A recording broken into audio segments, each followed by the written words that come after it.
Are you ready to escape the echo chamber? Welcome outside the box, because that's where we do our thinking outside the box on this channel. That's where we do our thinking outside the box. And it's important to do our thinking outside the box because there are so many echo chambers out there, and people don't want to think outside them. People don't want to hear the truth. People don't want to hear anything that's different from what they already believe. And then they just convince themselves that what they already believe is factual. But I had the opportunity to participate in a Blexit event this past week. And it was interesting because it didn't go exactly the way I thought it was going to go. I was expecting, I know the perspective of like the Blexit, the national leadership. But now this thing you have to realize is there's a difference between the Blexit national leadership and local chapters. So like right here in New York, in fact, he was on my channel last week. The gentleman who's a part of like one of the leaders here in the Blexit local chapters. And so he's the one that invited me, and he's like, Aaron, you need to join. So we'll talk about what my thoughts are on actually joining Blexit are. But let's first talk about the discussion, because the discussion we had on Sunday was about critical race theory. And like I said, what was surprising was that there was more perspectives. I thought it was going to be me with my perspective versus everybody else with their own perspective. But there were a variety of perspectives. There were other people, some people who have positive viewpoints of critical race theory. And of course, you had some people who, think critical race theory is a bad thing and that we shouldn't be teaching it in schools. And then, of course, there are people who say, listen, critical race theory isn't being taught in schools. And so let's start with that, because critical race theory, in fact, I remember last year was the first time I really had heard about critical race theory. And I'm listening to people talk about it, and they're like, oh, this is, I'm seeing Chris Rufo and going on, doing his rounds, talking about it. I'm seeing people on YouTube talking about, oh, it's evil, it's teaching, it's Marxism, it's teaching all white people are racist, little white kids are racist. Like right this week, you've got Ted Cruz, holding up some children's book like, oh, do you believe babies are racist? And I was looking at this when I'm listening to these discussions. I'm hearing all this talk about critical race theory. I'm like, damn, I must be an idiot because I have no idea what critical race theory is. But there's a reason for it. There's a reason why I didn't know what critical race theory was. And it's because critical race theory, I was thinking, like, I thought I actually had a pretty good grasp of, what I was paying attention in school, had a pretty good grasp of, stuff that I learned in school, but it wasn't taught in high school. Critical race theory is a legal discipline. Like it's a very advanced. There are people who have PhDs who don't know critical race theory because of how advanced, it is. And it is an outcropping from something called critical legal studies. That's why it's a lens of through people who are in law school. That's where they'll discuss it and learn it and deal with it. But the framework, it's very in depth. So let's just start with the basics. Let's start with where my source is. So critical race theory. In fact, where I got this definition, and there's a book I got, and the book is Critical Race Theory. It's key writings. It's like a compilation of key writings that was edited by Kimberly Crenshaw and these other authors. Now, what's really important about that is Kimberly Crenshaw is one of the founders, one of the original writers and scholars of critical race theory.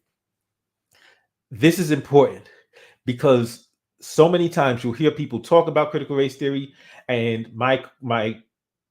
if you ever are talking to somebody who is either for or against critical race theory, ask them, about somebody like a Kimberly Crenshaw. Ask them about a Derek Bell. If they don't know those names, whether they're for critical race theory or against it, then you've got to say, okay, wait a minute, do you really know what critical race theory is? Because those are the people that are the original founders, the original authors and scholars that like created this discipline. And I say it because it's if you once you look at the definition, you'll see that it's interesting. So the definition, critical race theory is based on two principles. Now, in fact, before we get to the principles, one of the things that critical race theory, and in this book they acknowledge, is that critical race theory isn't like, let's take a look at like Star Wars, the Star Wars universe. So you know how you've got Star Wars, the movies, you've got the episode, 4, 5, and 6, right? Those are the first ones that came out. Episodes 4, 5, and 6 were the first Star Wars to come out. Boom. Then, in the early 2000s, they came out with episodes 1, 2, and 3, right? Then, just not too long ago, they finished up the series with episodes 7, 8, 9. But between all of that, you've got like cartoons, you've got books, you've got novels, and some of these novels were fan fiction. So some of these novels were not considered canon because they were written by people that weren't officially associated with Star Wars. And then there were some of these novels and some of these books in between that are considered canon. With CRT, it's not like there's no real canon. So that's why it's so much looser. So there's no central authority saying, okay, all of this is CRT and all of this isn't. But it's based on these two principles. So all of CRT has to be an outcropping of these two basic principles. And so let's look at the first principle. First principle: how a regime of white supremacy is and its subordination of people of color have been created and maintained in America, and in particular to examine the relationship between that social structure and professed ideals such as the rule of law and equal protection. Tackland. In fact, most of the right has no clue what it is. To them, any racial talk that makes me uncomfortable. And listen, you'll find that so many times that there are people who will just say, oh, if you say something, if you mention racism, oh, that's critical race theory. And but if you take a look at this definition here, critical race theory does talk about white supremacy. The point is, this first principle, I would argue and I would challenge anybody who is opposed to critical race theory. Do they believe that white supremacy existed? Do they believe in the history of this country it has ever existed? And there's some idiots like Jesse Lee Peterson who will try to say, no, it never existed. He's a moron. Plus, he's a liar. He doesn't even believe the stuff that's coming out of his mouth. But most people will say, okay, yes, white supremacy existed. Okay, good. That gets us a starting point, somewhere we can start, a place of common ground. Now, what were these examples of white supremacy? They'll go to slavery. Of course, slavery was an example of white supremacy. Good. We've gotten somewhere. So now we have a foundation. White supremacy exists. We have a manifestation, slavery. Was that the only manifestation of slavery? See, so now this is where the only manifestation of white supremacy, of this as an ideology that white people are superior, and I think even though this isn't considered, so this isn't considered in it, so I'll leave that discussion for another time. But in the terms of discussing white supremacy, if that's the beginning ideology, and that's the ideology from which they justify slavery, what else? Did they just, after slavery, did they say, okay, yeah, that was wrong, and we're not going to do any racial discrimination anymore? No. Most of us will acknowledge that it didn't end there. Cool. So we've got the black holes, we've got Jim Crow, and then most people will be able to follow white supremacy's existence and acknowledge white supremacy's existence up until the civil rights era. Most people will be able to get to that point. That's when things get tricky, because that's when people will say that, okay, well, they passed the Civil Rights Act, and so that racism went away, or systemic racism went away. I mean, that's interesting. As somebody, funny thing is, if you talk to libertarians, and libertarians will tell you that making a law against something doesn't eliminate that thing. Making a law against something only creates a black market. So if you make a law against drugs, people don't just stop using drugs. They go underground with their drug use. You make a law against sex work. People don't just stop engaging in sex work. They go underground. So what happens when you make a law against racism? Do people just suddenly say, oh, you know what? I don't know why I was racist. I was foolish to be racist before. I love all human beings and see them all as equals. No, that's ridiculous. So racism continues to exist. Now the question is, how does that manifest itself going forward? And now that's where the discussion comes in. That's where we can have some discussion and some dialogue about, is CRT, does CRT have a point? But even if we don't go from the Civil Rights Act forward, if we just look at from before the Civil Rights Act, how a regime of white supremacy and its subordination of people have been created.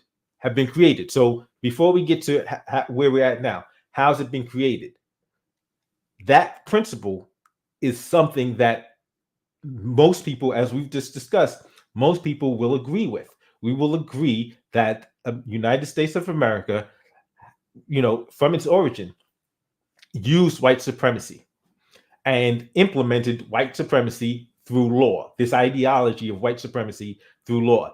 They felt that, okay, we're going to, through law, by law, put one group of people over another group of people. That's what they decided to do by law and through the force of law. So they did it like Dred Scott.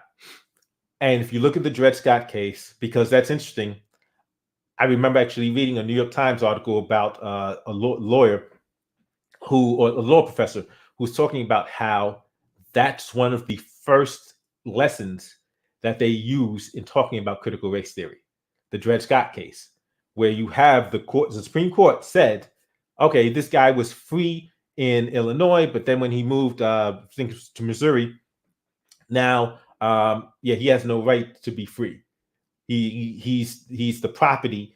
He's not a person. He's property. He's not a citizen. He's just a commodity. He belongs to the slave owner. And the violation of the constitutional violation that exists is not of his constitutional rights because he's property. The constitutional violation that exists is of the slave owner, the property owner, of depriving that person of their property, which was the Dred Scott. That's what the Supreme Court found. So if you take a look at a Dred Scott case, there's no doubt that they use the law. Here in the United States, the law was used to justify, implement, and maintain these racial hierarchies. So they say, so somebody says, hey, why do y'all make it about race? We're not making it about race. We didn't make it about race. We're just realizing that it had been made about race.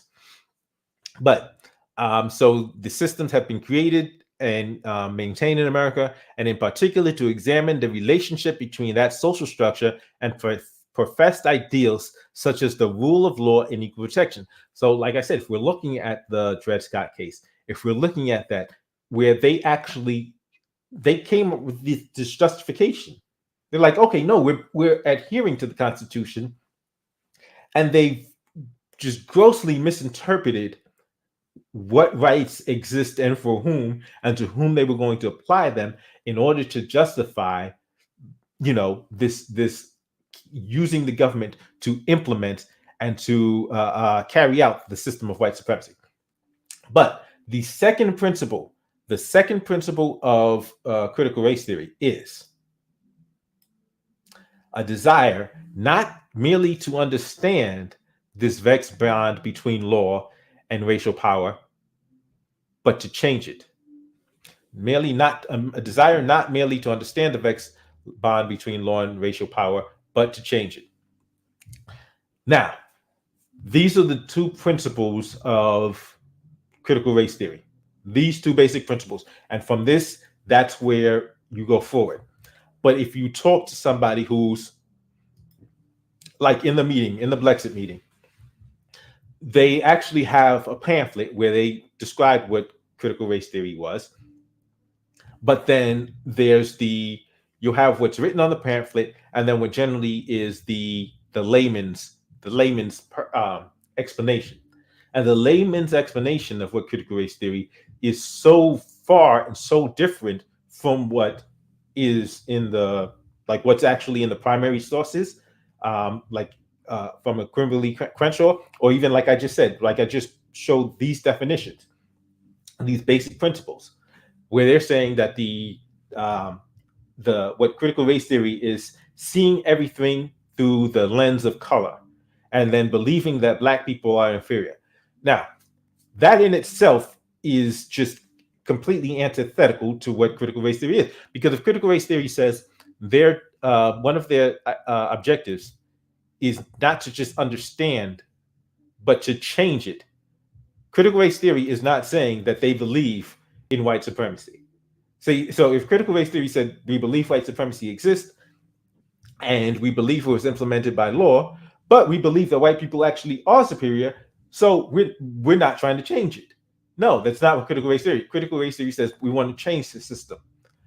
But now the where the disconnect is coming is once you leave the Civil Rights Act of 64, and then you go here, there are people saying, okay, well, we don't have any problems anymore. The government's no longer racist. It's not an issue, so there's nothing to dismantle. That's the opposing side to CRT. But the misnomer and the stuff that people are saying that's just not true about CRT is that it actually acknowledges or believes that Black people are inferior, and then it's all white people's fault. And like I said, that's a big jump between what the primary source says and what they're saying. And so that's why I like talking to people and asking them the question, do you know who Kimberly Crenshaw is? Do you know who Derek Bell is? What primary sources have you read? If you're going to rail against critical race theory, please have read at least one primary source. I remember, and the Black News Channel, which no longer exists as of yesterday. I remember Mark Lamont Hill having several people on to discuss critical race theory, and he had Vernon Jones, who was running for governor in, I think, Georgia. But yeah, they told him, no, you're not getting the governor's race, so runs for something else. But he's talking to Mark Lamont Hill about critical race theory, and Mark Lamont Hill asked him, who have you read? And he couldn't even name somebody. But it's become it's a boogeyman. It's become just something that especially like these politicians, these conservative politicians or pundits are using to just foment, like just rile people up. So to rile up their white conservative bases into getting, oh no, they're going to teach my kid that my child that they're racist and that they're evil. And no, we can't have that. We have to stop CRT. Once again, critical race theory is a very high level, even as you start reading through the primary sources. It's like, yeah, this is not being taught to kids. But the meeting where they were talking about it, I'm seeing where the disconnect is. But like I said, that's why it's so important to actually read the primary source. The question is critical race theory dangerous to the Black community? So according to, individuals who are with Blexit, they'll say, yes, it's dangerous to the Black community because it's teaching the Black community that they're inferior. And I'm like, no, that's not what critical race theory is saying. Critical race theory, once again, is saying that the government has used, and the United States government used the law to, and this theory of white supremacy, and it enacted white supremacy through the law in order to subjugate Black people. If we're not acknowledging that, and I talk about this later, there's a problem and a danger, not just to Black people, but to everybody. And quite frankly, if you take a look at where we are in 2022, that danger has manifested. But there's a bunch of people, like these white conservatives, that are up in arms about government right now, that still can't make the connection that this didn't come out of the blue. DUS Stanford. Most people who rail against CRT haven't even read secondary or tertiary sources, let alone primary. It's a dog whistle to sow fear in white America to galvanize the votes.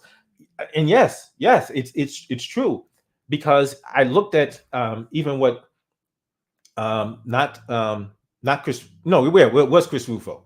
Chris Rufo actually said he's intentionally using CRT to that word to just label anything that he can now say, oh, this is a boogeyman. This makes white conservatives feel uncomfortable, and we'll go with it. You know, it's he now uses it as basically a totem to attach anything that he doesn't like to it in order to just automatically get people on his side and opposed to whatever it is. So that's why there are people that are legitimately saying, oh, well, they're trying to erase Black history, because now, because of the way it's being used and the manner in which the term is being applied, it's being applied in many cases to actual Black history, actual American history. The CRT bans in school don't even ban it. It's pretty much bans racial talks that make white parents uncomfortable. DeSantis, for example. Yes, and this is what I'm talking about. But now, at the same point, I'm looking at it, and I'm looking at how CRT, so if you just look at the introduction of this book, in fact, let me hold up the book for you. The introduction of this book, it talks about how, like I said, there's no canon. So there's these two basic principles to CRT, but there's no canon. That's the problem. So if you're going to create, so it's a discipline, but if you have no canon, then you leave it open so that people can say, oh, well, this is CRT, this is CRT. And so that function that allows the discipline to be looked at by so many different people also works against it, because now people, and unscrupulous people like a Chris Rufo, get to point to anything. But that's why I say, instead of me saying, oh, CRT is bad, I'm saying, okay, well, let's break it down to its two core functions. And even if, let's say, there's versions of it that are bad, with those core functions of identifying that white supremacy has existed in this country, and the government used the law to basically implement that ideology, do we acknowledge that, and do we agree that stopping the government from doing that and these systems from doing that is a good thing? Because if we can agree on those two things, okay, cool. We don't even need to call it CRT. We can agree on those two factors and move forward with that. But now, when we're talking about it, there, in terms of Blexit, the fact that Blexit is bringing this to Black communities is something I find just ridiculous. Because once again, this is something that white conservatives, it's a boogeyman used to white conservatives to get them ginned up, to get them activated, to get them aggravated. And so coming to Black Americans and saying, oh yeah, we need to stop CRT from our schools because it's going to teach Black kids that they're inferior. Like, that doesn't even make sense. If you want to talk about a problem we should have, is lost cause history. So when these schools are teaching this revisionist history that pretend America is great. America had slavery, but like it was a cold, and then America solved slavery, and now everything is good. Like, without actually going into the details and just how because there's a lot of people that don't want to deal with the reality of what America has done. And their failure to deal with that reality leads them to the point where they can't see what America is capable of doing. So if they want to lie to themselves and minimize what America has done to black people, they will be oblivious to what America is capable of doing to them right now. And that's why in 2020, you saw people that were holding back the blue rallies. And I keep going to Staten Island. Well, on Staten Island, they were holding back the blue rallies, countering the George Floyd protest, right? So, you had protesters are protesting for George Floyd, and in defense of George Floyd, against police brutality. And then you had people on Staten Island back holding counter back the blue rallies at the same time. This is middle of 2020, summer of 2020. By the December of 2020, on Staten Island, those same people that were holding back the blue rallies are now holding anti-tyranny rallies because their restaurants and stuff is locked down. Now all of a sudden the government is tyrannical, the government is too powerful, the government is oppressing people, and now they're like, don't comply. I thought you backed the blue. It was earlier, it was months before, just months before, they were just oblivious to the threat government poses to all of us.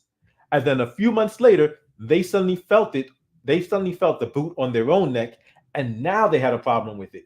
Had they been paying attention, they would have said, wait a minute, if the government is violating the rights of black people, what's stopping them from doing it to us?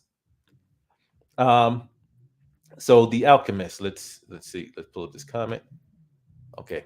The issue I have with CRT is the pedagogy, how it will be taught. Current pedagogy is focusing on the kids rather than the institutions. Okay, so and I've seen people talk about this, how there's a difference between critical race theory and critical race pedagogy. And so once again, though, if we're dealing with those, okay, so I'm going to get to that in a bit, because there were people that came to the meeting, came to the Blexit meeting, that were like, oh no, well, the problem is the schools are being indoctrinating the kids, and that's a problem. And I'm like, hey, I understand not wanting the schools teaching your children counter to the things that you want to teach them to. I understand being upset that you feel the government is using the schools to indoctrinate your children. I get that, and I get why. And I see the way white conservatives in Middle America are up in arms.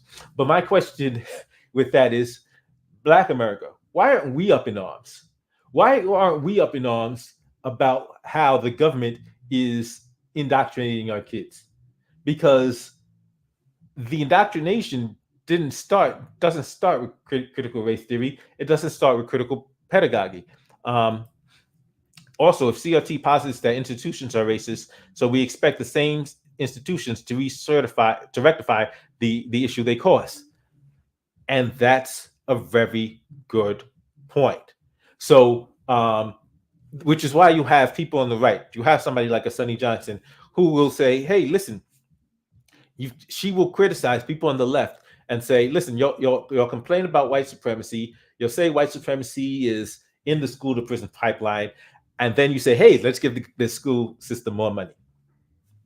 Like, wait, you just said the schools were white supremacist institutions. Why are we giving them more money? And like I just said, like, that's why aren't Black parents saying up in arms, why are we allowing schools to raise our kids? Because right now we're seeing white parents all over America, because they're saying, like, we don't like what these schools are teaching us or teaching our kids. We don't like how these schools are making our kids feel, and we want to change it. So MLK said that white people's freedom is inherently and directly connected to Black people's freedom. They didn't listen. Exactly. Like, there's no reason to believe that if the government is getting away with oppressing one part of the population, the government's going to say, you know what, that's enough power. We're not going to exercise anymore. And if you just look at history, The government never does that. It never stops. It says, oh, wow, we got away with this. Let's see what else we can get away with. Red, black, and green. The discussion should be, how did European colonial powers and former Euro colonies in the Western Hemisphere use enslaved Africans and have African descendants fared better or worse in the aftermath? The question should be, how should European colonial powers? Well, see, here's what I'm saying. That definitely would, if you're talking about how these institutions were created, that definitely would fall into that discussion. But now, the funny thing is, at this meeting, the focus. So the claim is that, okay, critical race theory will teach black kids to feel inferior, and then the claim of harm to white people is that critical race theory will make them feel that they're evil. And I just don't find these to be based on actual, like, I haven't seen them actually demonstrate any primary sources that support this.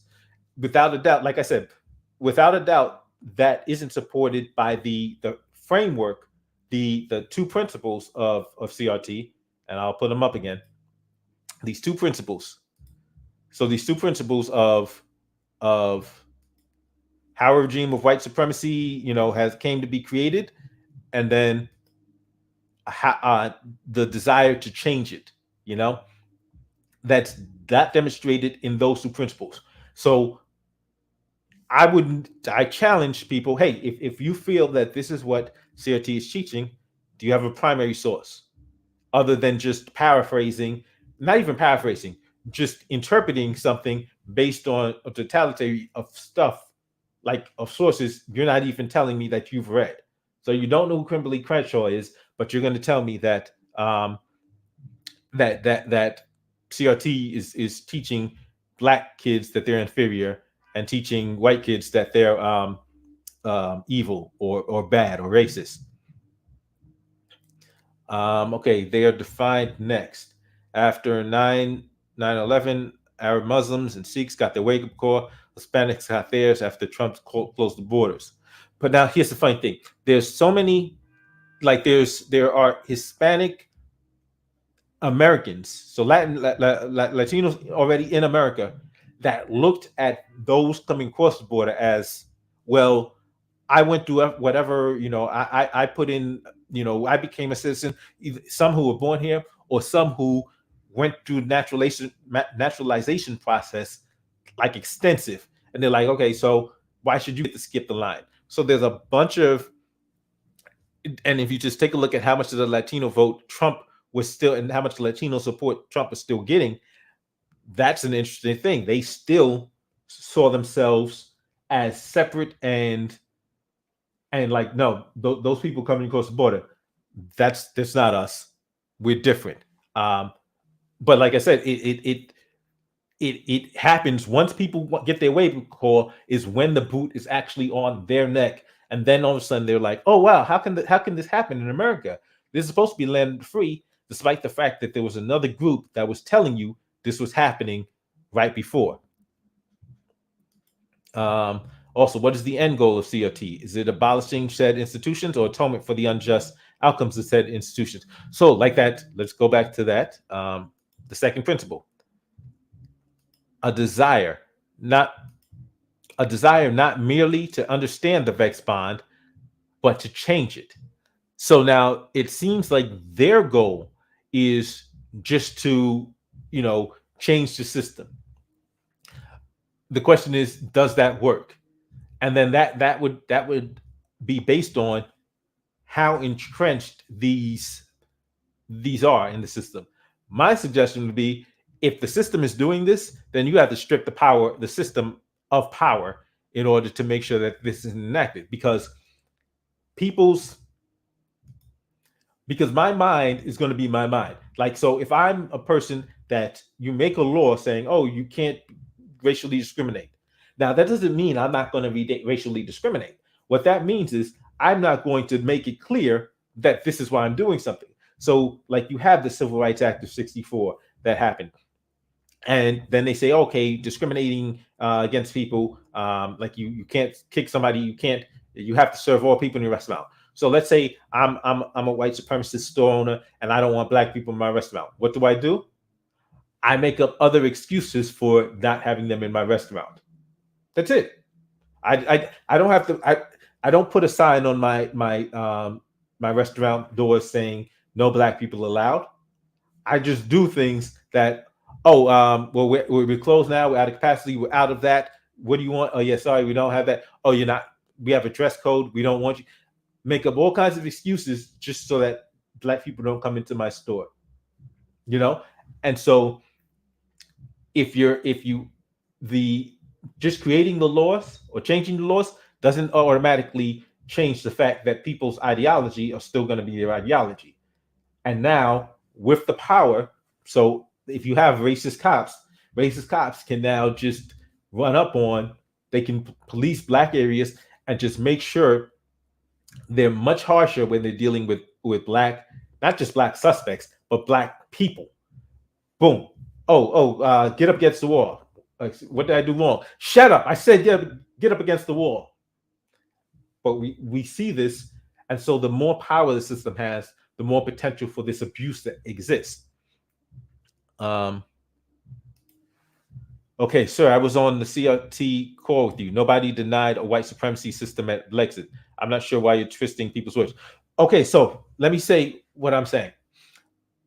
In fact, if you look at how I started this, at the beginning, I was talking about how, in fact, here, let me go back to this slide. At the beginning of this, what I said was there's very few people who will claim that white supremacy didn't exist. Very few. There's some people. I name drop Jesse Lee Peterson. But he's an idiot. I said that there's common ground that we'll be able to find most likely up until the Civil Rights Act of 64. That's when there's going to be some differentiation. And so at the Blexit meeting, I'm not saying that anybody said that, oh, there's no white supremacy. I didn't say that. And like I said there was varying viewpoints at the meeting, which was good. The Alchemist.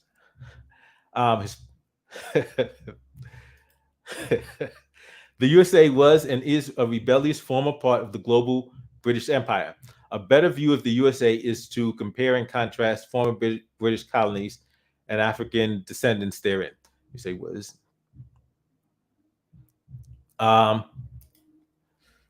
You have to note that we live in the West, which is still majority white. My understanding of racism is based on my understanding of social, economic, and demographic dynamics. It's also sad how the same brother who showed you love on the CRT call, and you're sitting there twisting his words. This is why black men can't build together, and don't blame white supremacy for that. Okay, so Molly, here's the thing. That brother has been on the show with me, and within the next week, I have no problem having him back on. In fact, the only reason why he's probably not on the show right now is because he's doing an event right now. And I haven't said anything about what he said. I haven't said one word about what he said at the meeting. I'm talking about in fact, I've clearly differentiated between Blexit chapters and Blexit National. So and we're going to get to Blexit National a little bit later on, but the Blexit chapter, like I said, there was differences of opinion, people on different sides of the issue, but the claim was made that, and he didn't make the claim, but the claim was made that where CRT tells black kids that they're inferior and tells white kids that it's their fault, that they're racist. The USA is free of British Empire and provided citizens freedom from British colonial dictates. Africans exist inside. Okay, so now the interesting thing about, so if you're talking about an ideology, you don't, like, if you're dealing with an ideology of white supremacy, you don't need to be a white person to believe in that ideology. You can actually be a non-white person and act in furtherance of that ideology. And if you just take a look at history, there were clearly people who were doing that.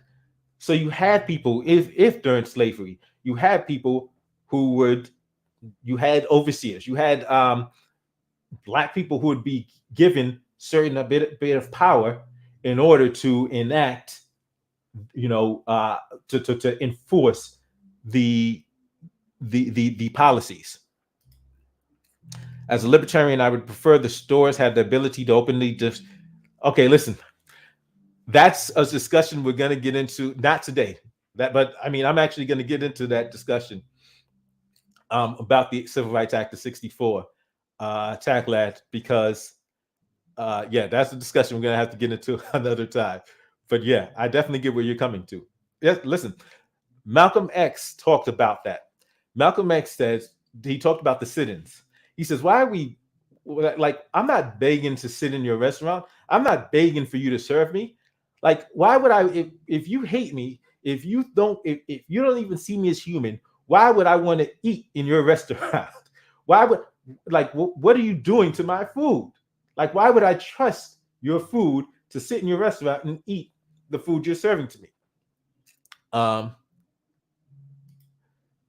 Massive immigration is a bad thing, both legal and illegal immigration. Just look at tech field. Most tech companies like Google rather hire people from India with HB1 visa. There's different ways to look at that, but um, there are different ways to look at that. But see, I think the way you're looking at it is in terms of employees, and I think if we look at it from a term of employers or entrepreneurs, we start to look at it differently. But that does kind of tie in into what the education system is doing. What is the education system doing? Is the so one of the things that one of the first speakers was a homeschool advocate, and so she was talking about how, what are the rules for homeschooling.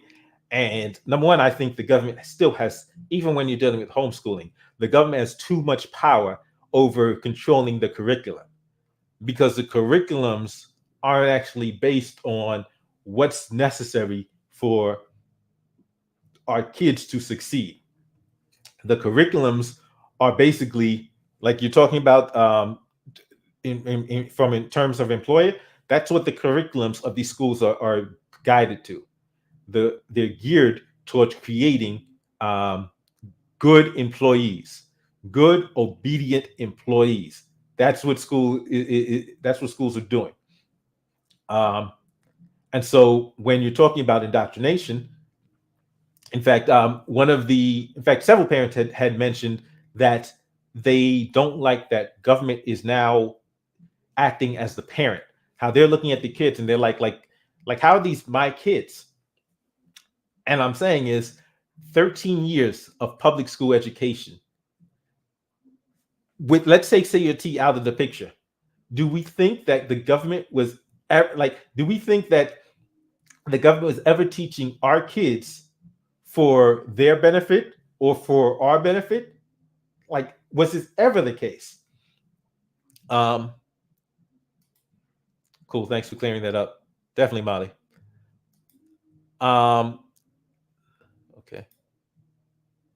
No problem. No problem at all. Facts. I don't want acceptance. I want freedom to choose whom to associate with. The only issue is that the store may receive funds rebate from the public or ethnic groups. Like I said, that's a really different issue. And I'm going to get into the Civil Rights Act of '64, particularly Title II. That's the part that talks about private, the private institutions where restaurants and movie theaters or whatever they can't discriminate on the basis of race.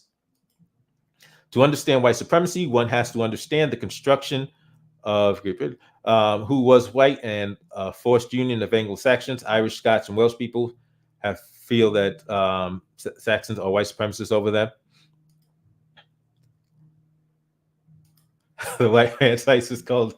Yeah, yeah. That was definitely one of the things. Yeah, he was talking about in that. Um, to understand dynamics in the USA, one has to know the dynamics that created Great Britain. No lies, Irish just became white. Well, yeah. So that's the thing. When you had, in fact, so the birth of a lot of people, white privilege. People say, "Oh, white privilege isn't a thing," but white privilege was an actual thing that was created where you had, because you know how people talk about the oh, well, Irish were slaves too. Irish were indentured servants. And what the government actually did was, okay, they said, okay, we don't want everybody gathering together and coming against us. So let's create a separation. The black people, you're slaves. Irish people, okay, you're indentured servants, and we're going to actually create a system so that you don't have to stay in this permanent underclass. We're going to give you a chance. We're going to create a different system so that you're better than them. So that's where the white privilege was literally created by law, where white people, even of poorer classes of white people, were given preference over black people, and so now, even though it's called privilege, what it basically was rights, basic rights, whereas it was just that the black people were being deprived of basic human rights.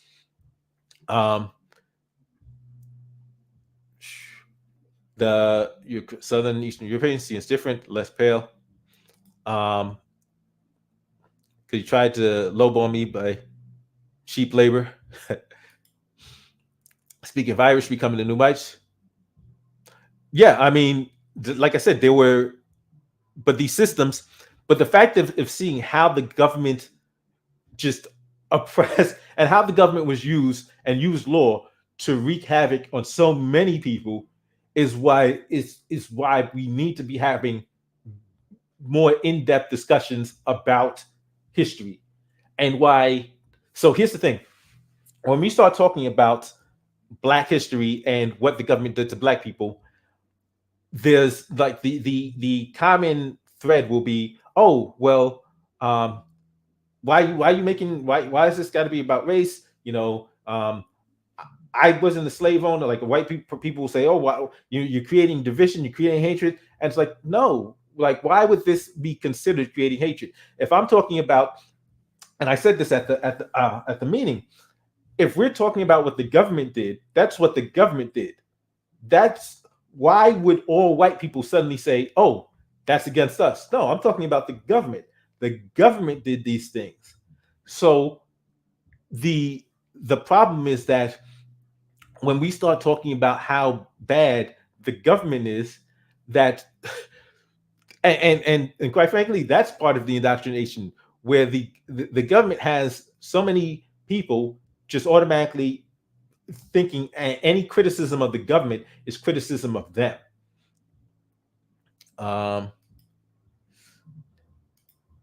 Irish slavery, African slavery, cow slavery, chattel slavery. Yeah, people try to equate them because they're, yeah, definitely. Cornell Brown, what's up? Welcome. To understand our dynamics, we need to understand fights. Okay. Cheap labor to get away, they call it diversity. Now, listen, here's the thing about hiring outside, hiring immigrants.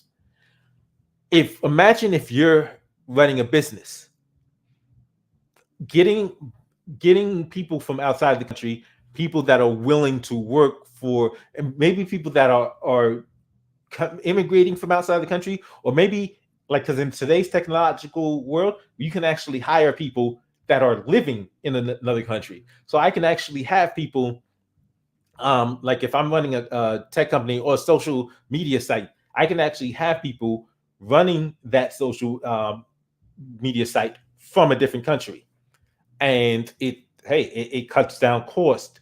So it's there is a benefit from a business perspective, but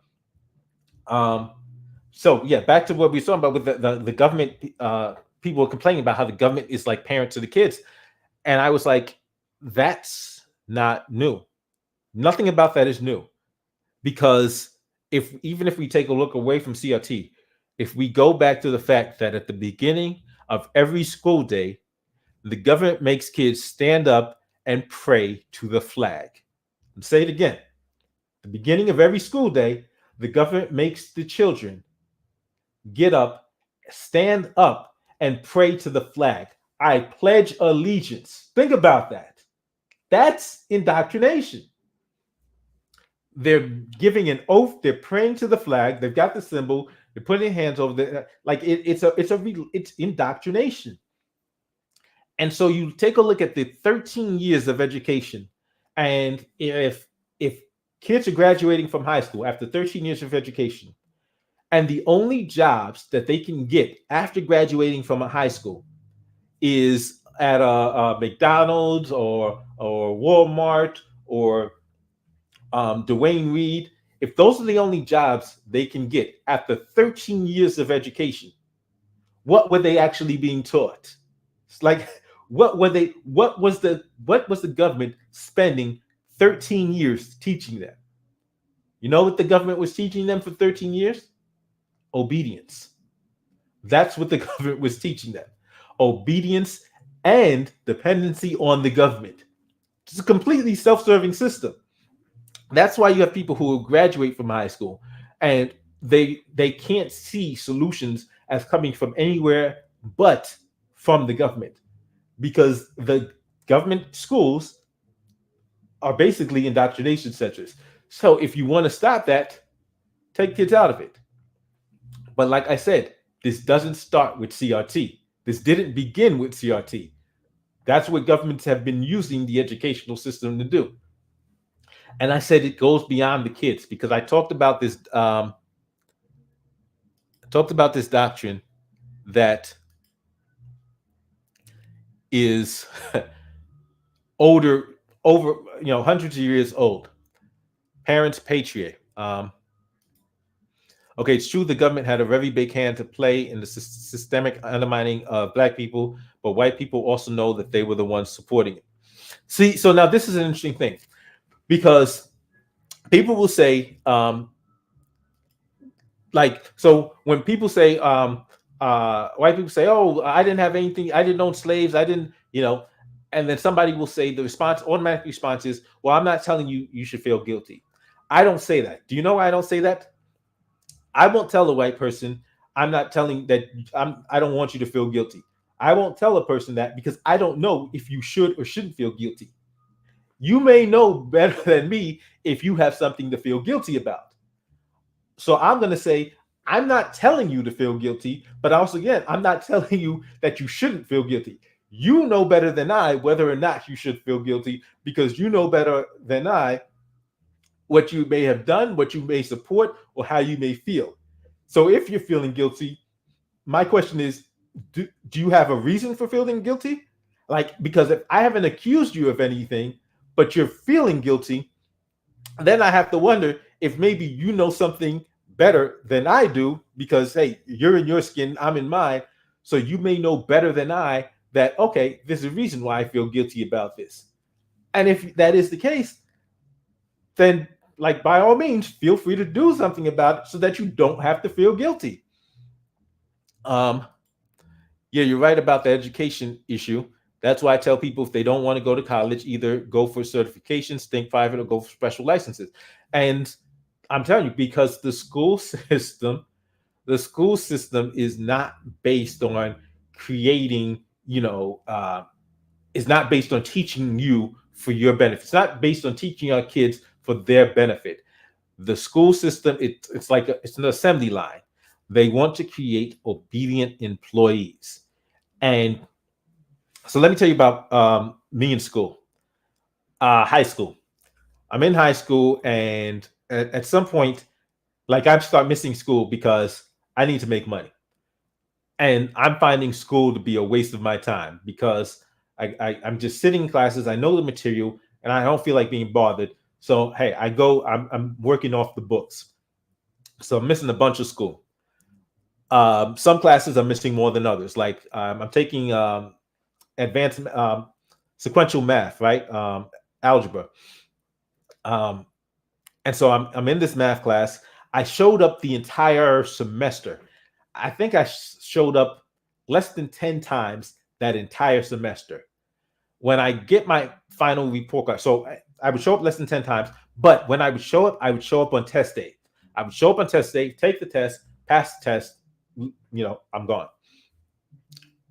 I get my final report card for that semester, and the math teacher passed me. Like, in fact, this was the first time I had seen my report cards for all 3 terms.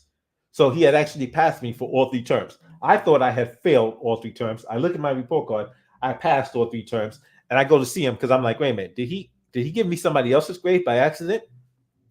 So I go see him, say, hey, I looked at you, you passed me. I'm like almost never in your class, but you passed me. And he was like, because you know the material. There's no reason for you to be in my class. He says, you show up on test day. Like he says, you show up for no other day but for test. You blow through the test. You know the information. There's no reason for you to be in my class. And then you contrast that with my social studies class, my English class. That was a class that I had been in. I had missed like maybe 12 days the entire semester. So I'd missed about 12 days. But of course, I was there for tests, passed test. The English teacher says to me, listen, I know you know the material, but the AP, the assistant principal, won't let me pass you because you have too many unexcused absences. So even though you know the material, the fact that you have, because you can only have like 9 or 10 unexcused absences, I had like 12. She says, I can't pass you. They won't let me. And so I failed. But it was at that point when I realized it wasn't about the information. So the reason why the math teacher had passed me anyway is because this dude was an OG. He was a vet, like 30 years in the system. Like the AP couldn't tell him what to do. He's like, I'm not listening to you. Like I've got too much time in. I'm gonna handle it my way.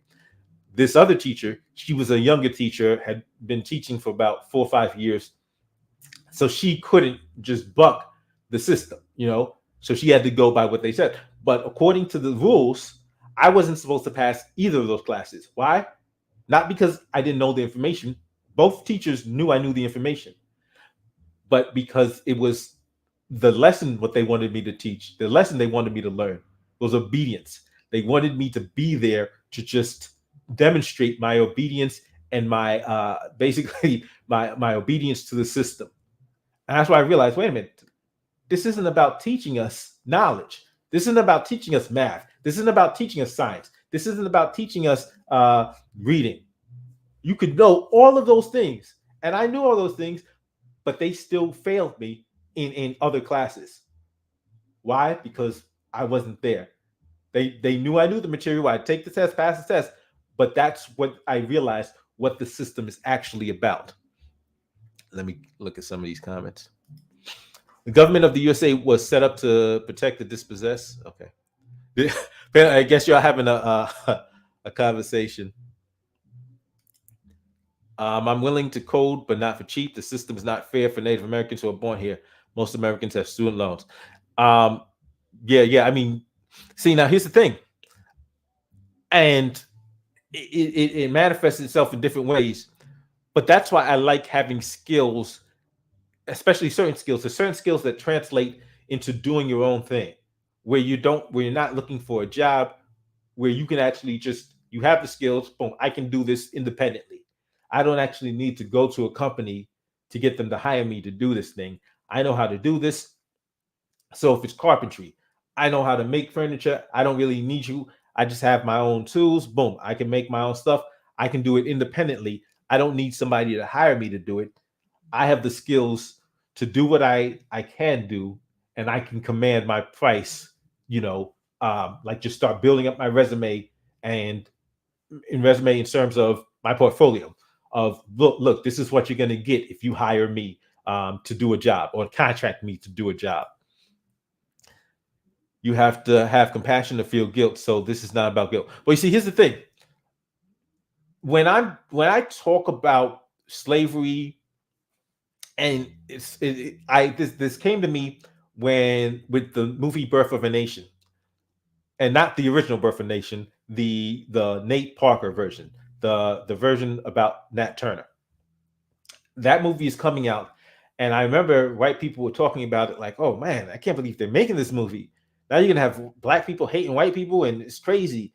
Um, and like I remember hearing one white person say, "I didn't want to go to that movie." Like after this, I'm in a white. I'm the only white. If I'm the only white person in the theater, and like, what's gonna happen?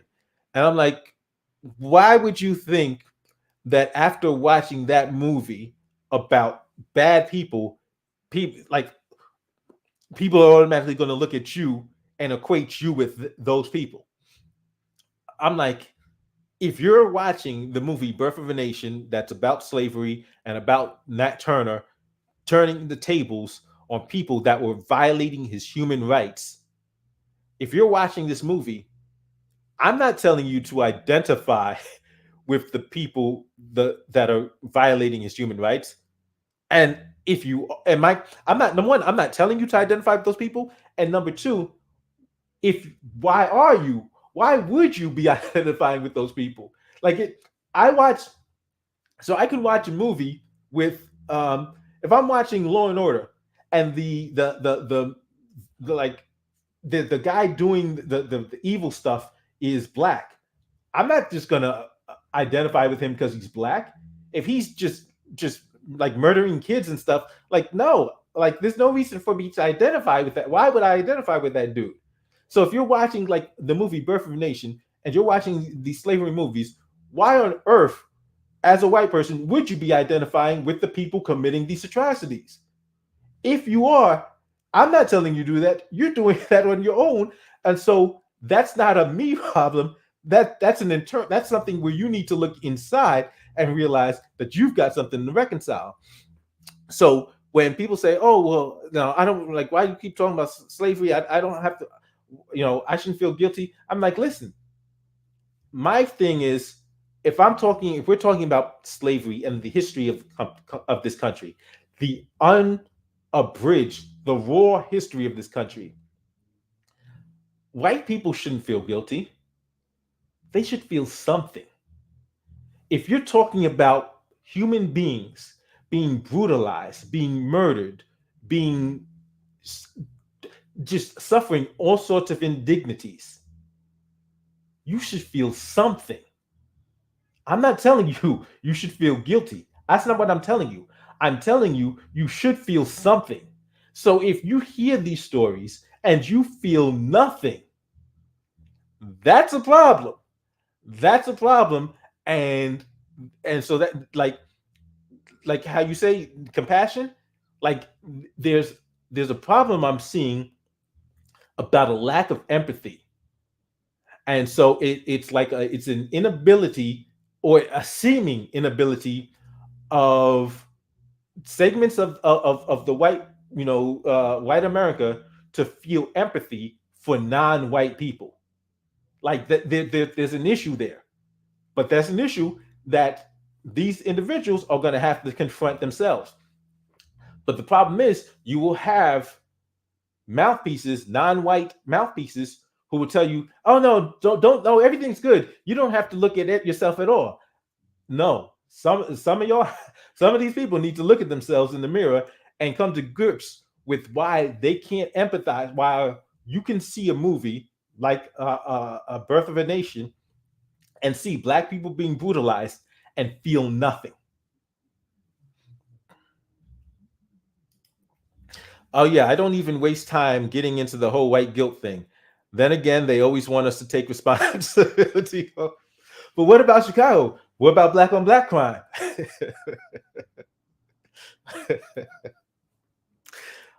U.S. white people slaughtered each other in a civil war. The next century slaughtered millions of white in Europe. World War One and Two. Nothing supreme about that. Well, see, that's an interesting thing when we talk about violence, because whenever we're talking about violence, people will always go to crime statistics. And it's funny, Rogan even hit on this because there was this guy on his show, this race realist on his show, talking about, oh well, black people are more violent, and Rogan goes, really? He says, yeah, look at the crime statistics. He says, well, yeah, but you know, what about actual wars? Look at what dropping bombs in other countries, and the like that blue, like it's this doughy faced like dude that just when he heard that, it's like boom, it's just like his whole world view just shattered in front of him because that's violence. Like these are acts of violence. So it's easy to look at crime, and it's misleading to look at crime and not deal with other forms of violence, including and state-sponsored violence. Pushback on CRT and other modern academic theories is a mask for MAG idea based on taking Americans back to a time when they were more submissive and patriotic, reinstituting the old system. And so this is something I actually talked about. And when I was talking about how this isn't new, when I talked about parents' patriot, and yeah, let me bring back up.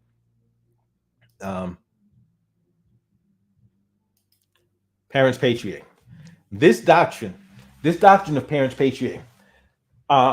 If you take a look at the vaccine mandates, when the vaccine mandates, in fact, before they even started, there was talk of them, and people on the left were saying, "Oh, well, it's justified. The Constitution allows it. It's constitutional because there was a case." Oh wow, I can't believe the case is. Wow, you can tell I'm tired because the case is escaping me right now, but it's 1906 case, I believe. So it's like early 1900s. This case where there was a vaccine mandate in Massachusetts, and the guy challenged the vaccine mandate, and the Supreme Court said the government had the right to impose a vaccine mandate. And so the doctrine they used to justify that is parents' patriot. Parents' patriot basically is that the government is the parent, not just of the kids, of all of us. So the government is.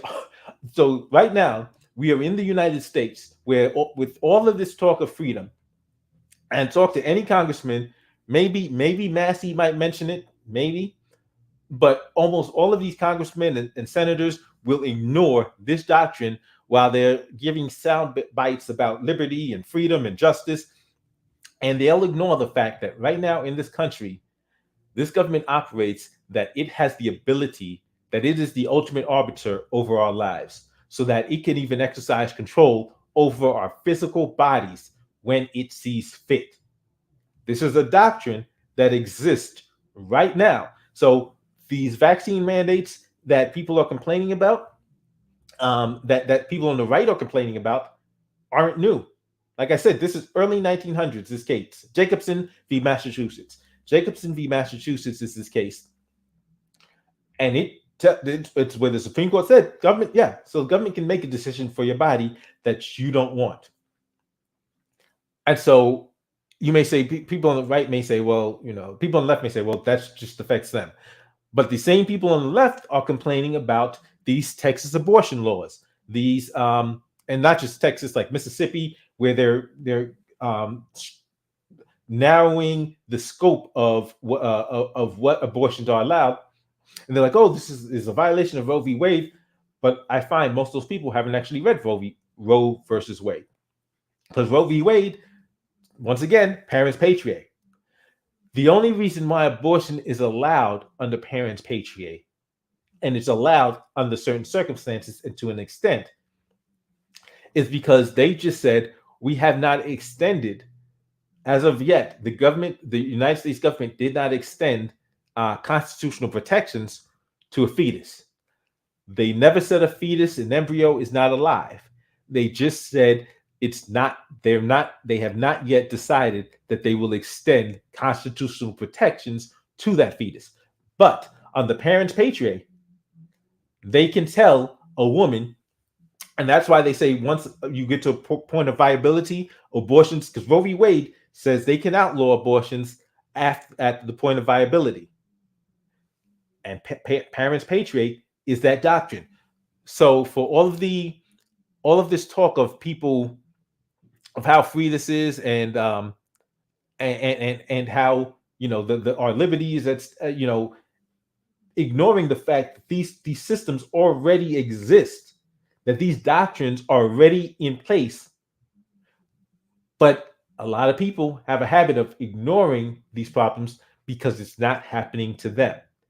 And so that's why I said CRT isn't a danger, it's a warning. CRT is actually a warning. So to all of the white conservatives that are up in arms over CRT, listen to CRT.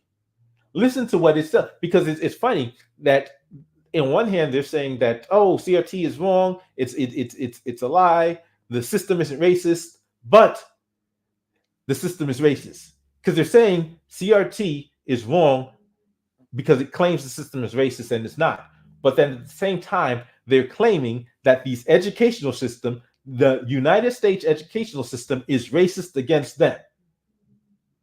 Like they're not even listening to the words that are coming out of their mouths. So if you can realize that the system, even though it's race neutral, can enact racism, then then you actually agree with CRT. Let me see. Pushback. Okay. Patriotic. Yeah. So like this whole idea of being of patriots backing the blue, because you see how people on the right went from backing the blue to don't comply. When it came to the mask mandates, the vaccine mandates, suddenly it was don't comply. Before, you had your Larry Elders, your Candace Owens telling people, telling black people, comply or die. Like they were literally saying this. If you don't want to get killed by police, obey what the police tell you. Then we get to these mandates. Then all of a sudden it's don't comply. In Houston, my uncle about a decade ago meet multiple times. Implement credit building, financial literacy. Okay, so I'm guessing what is that? The homeschooling board. I had a teacher let me pass after getting suspended for 6 months, coming in and getting an A on the final exam. Yeah, I mean, it's like it was fortunate enough in that case that teacher passed me. But like I said, there were other teachers that were just, oh no, rules are rules. And that's when I started to realize what the rules were actually about, what the purpose of the system was. And it wasn't to just teach. You're not just teaching facts. White guilt is narcissism on both sides. The liberal white guilt is showboating, moralism, while the conservative white guilt is denying that anything happened in the past. And so now this is an interesting thing about, so you've got white liberals who will engage in performative acts to avoid actually changing the system. So they'll that's why they're so happy about Ketanji Brown Jackson. Oh, it shows how far we come, because this is what they're doing to actually. Oh, see, I'm not like the Republicans. I'm not like these racist white people on the right. I'm good. I'm virtuous. But then when you actually say, hey, no, this is what we actually need to change, then you'll see, well, no, you're asking for a bunch. Like, oh, you want us to end qualified immunity? Well, best we can do is a Black Lives Matter mural. Best we can do is a George Floyd statue. Wait, you want us to end the drug war? How about we take Uncle Ben off the we take Uncle Ben off the rice box. We'll take Aunt Jemima off the syrup bottle. Okay, it's even, right? We just call it, everything's even now. Everything's cool, right? As a Pan-African, I don't see white people as supreme. People are following the self-interest, sometimes skin, but most times not. For you to listen. And I think we need to make sure we understand white supremacy. White supremacy is an ideology. It's a belief. Let me make that clear. When I talk about white supremacy, I talk about white supremacy as an ideology. It's a belief that certain white people have, that they are supreme, and they are superior, and it's a belief that certain non-people have bought into, that they are superior. It's just a belief. It is just an ideology. I do not acknowledge it as a reality. It's an ideology. It's a belief system. Um, yes, Red Black agreed. Definitely.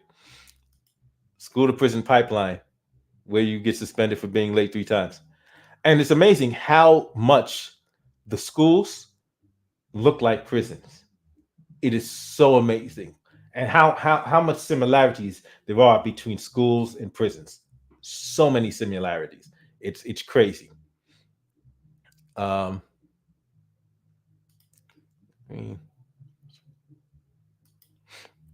um, I don't I don't know what good advice anymore. That's why I laugh when people say just do STEM, bro. Now I'm struggling to find a nice paying job because STEM field is oversaturated. Wow, I didn't realize that. I do. Here's the thing. So, like this is advice. This is just like my perspective about one of the problems because I've mentioned it before. Like I ran for office, and one of my focuses was, of course, criminal justice reform, but one of my focuses was education. And one of my biggest critiques of the educational system is the lack of financial literacy. And it happened from when I read Rich Dad Poor Dad. Like it changed the way I looked at the world, where I'm seeing that there's an educational system for the elites and then an educational system for the rest of us. Because there's an education system where they teach them to run the world, and it's the educational system where they teach us to work for them. But like it's with money is so much of a factor of how that changes. So when most of us are being taught on just to be consumers, just to get money, spend it, get more. We're hustling for the weekend, doing 40 hours, just keeping a job, just over broke, just trying to survive. Meanwhile, there's other people that learn how to use money as a tool. So like they'll get money and they know how to use money to make money. They know how to use OPM. They know how to use other people's money. They know how to buy things, buy properties. They know how to rely on multiple streams of income. And so it's like when we start talking about financial literacy, financial education, I think that's like one of the best things we can learn that everybody would need.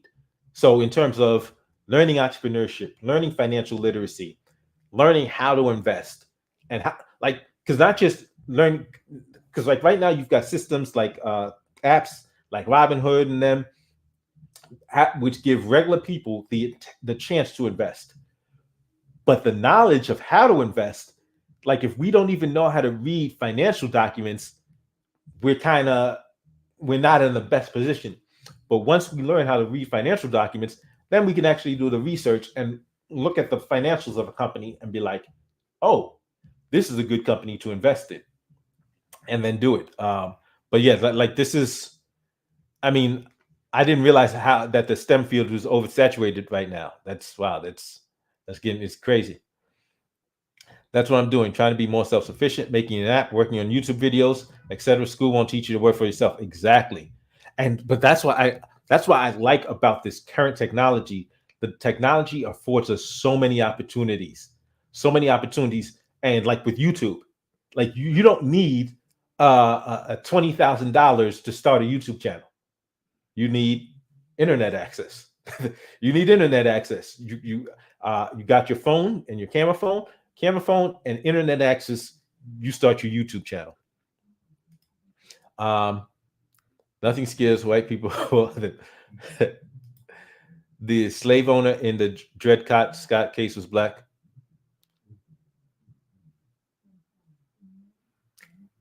Uh, Not sure about that.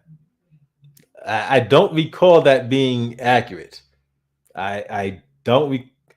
I do know there was a case, but that case was way before Dred Scott, and that guy, and they even changed the law to stop him from being able to own and to pass on his like his children. If I remember correctly, like his children actually were not able to maintain property. They basically stripped him of all his legacy of all his property. Pan-Africanism aspiration.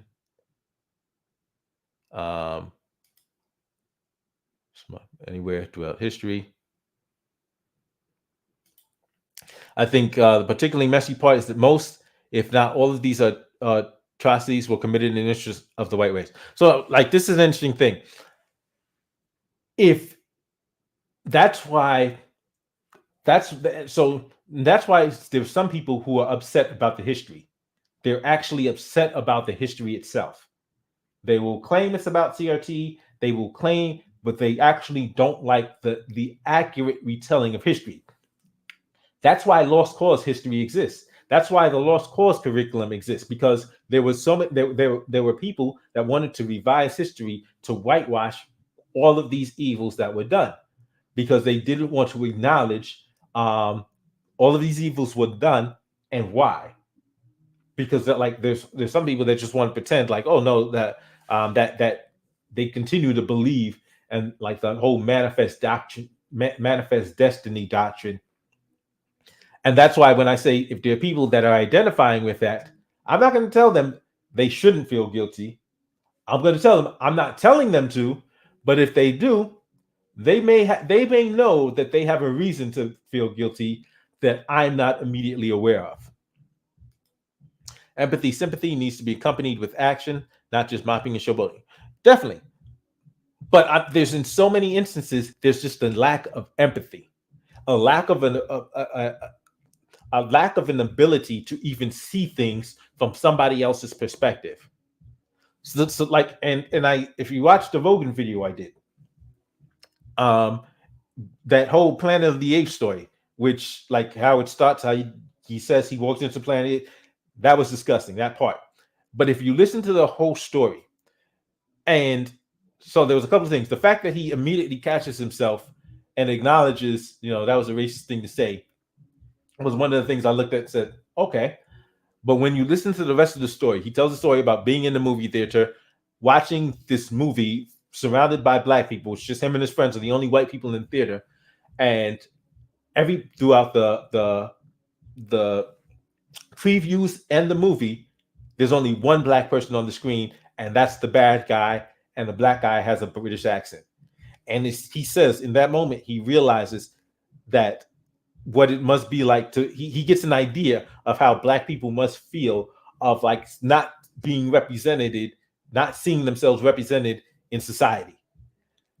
That's an act of empathy that I see missing from so many individuals. I see so many like, because unprompted, he was able to make that connection. Like, that's an interesting thing. But there's so many, like, and if we're talking about people on the right, there's so many people on the right that are unable to exercise that amount of empathy. So that's why you have like entire channels that are like of these entertainment channels that focus on movies, and every time you put a black person in the role, oh, Black James Bond, no, this is crazy. They get up in arms, like they're up in arms over the Batman having too many good black people. Like, just the complete and utter lack of empathy. Plus, in some cases, it's some other stuff. No,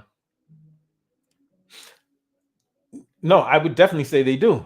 And here's why I say they do. I mean, it's like when you see, like you'll see a case of some white kid that does something heinous, something just real bad, and then you'll see the way the media covers it as, oh man, this poor broken child.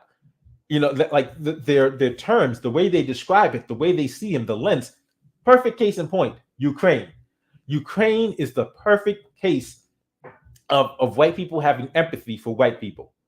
So look at, if you watch the reporters that were covering this, and they were like, how is this happening in a, and the guy says this, one of the reporters says, and I'm going to choose my words carefully, in this European country, this relatively European country. Like, and I was like, that's choosing your words carefully. But it's amazing that seeing white people dying and getting blown up was like it evoked such strong emotion. Meanwhile, for several decades, America has been bombing non-white people and just wreaking havoc. Afghanistan, Iraq, Syria, just wreaking havoc on brown, countries and Libya and black countries, and nobody bats an eye. And these same people like just, oh, it's normal. It's happening to them. But when it started happening to Ukraine, to a white nation, that's when their tone changed. So yes, I definitely see white people having empathy for white people. Voting of all people, yeah, and that's what like that surprised me when I when I actually listened to that entire story. White on white violence right now in Donbass and Donetsk, yeah, but yeah, like I said, but that's where the white on white violence exists. But look at the reaction. Look at the way it's being covered. Look at the way, like they're like, this is a tragedy because it's happening to white people. There was a study. Conservatives have empathy about their immediate family and friends. They do not have it for those outside their circles. Progressives tend to have empathy for those outside their circles.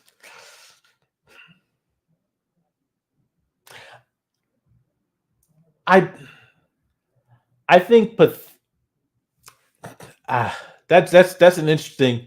I'm not sure I entirely, because progressives will talk about people outside their circles, but they don't want for others what they want for themselves. So perfect case in point with progressives is school choice. Like when I'm running for office, I'm hearing people would ask me, "Oh, do you support charter schools?" And I'm like, "Absolutely." And they're like, "Oh, no, if you support charter schools, I can't support you. I can't see. I'm not going to vote for you." And I'm like, "What do you have against charter schools? Do you think they're not effective?" Like, well, and they're like, "Well, I mean, my kid or my friend's kids go to charter school, but I don't think that it should be a widespread policy." I'm like, "Wait a minute. So it's good enough for your kids or your friends' kids and your the people within your circle's kids. It's good enough for them, but you don't want it for my kids? Like, really?" So that's why I would push back on that, the notion that progressives have empathy for those outside the circle. They discuss people outside the circle, but I often find they want something other. They want something for themselves, and they will not have that same desire for others that they want for themselves. FBI crime statistics aren't even reliable. It's voluntary for police departments to submit them, and the report from their own. Absolutely. I know it is. Liberals tend to have poor understanding of underclass groups and want to impose, and that's what it is. It's what I see from these white progressives is the desire to control. Like we don't want you to starve. We don't exactly want you to thrive. So when I was running, like, back to running for office, and I'm telling, she's like a lefty reporter, and I'm telling her about my plan for financial education, because I said I want to teach kids from kindergarten to 12th grade. I want them learning financial literacy. I want them to learn entrepreneurship, business management, um, uh, economics, so that when they graduate from high school, they're not just stuck working at McDonald's. They can actually start their own company or be a boss, started in management positions, so they're not stuck doing minimum wage jobs. And then she looked at me and says, "But then who will do the minimum wage jobs?" And you have no idea how infuriated I was hearing this come out of her mouth. But this was the position of a progressive, of a lefty, of somebody who cares so much about others, but like they were worried about the possibility of there not being a permanent underclass, of people actually having a pathway to progress. Like raising the minimum wage, good. Making sure that people don't have to make the minimum wage, that's not good. Like that's that's what I've noticed about many progressives' mindsets and many on the left, many liberals' mindsets. Um, FBI. Okay, I did that.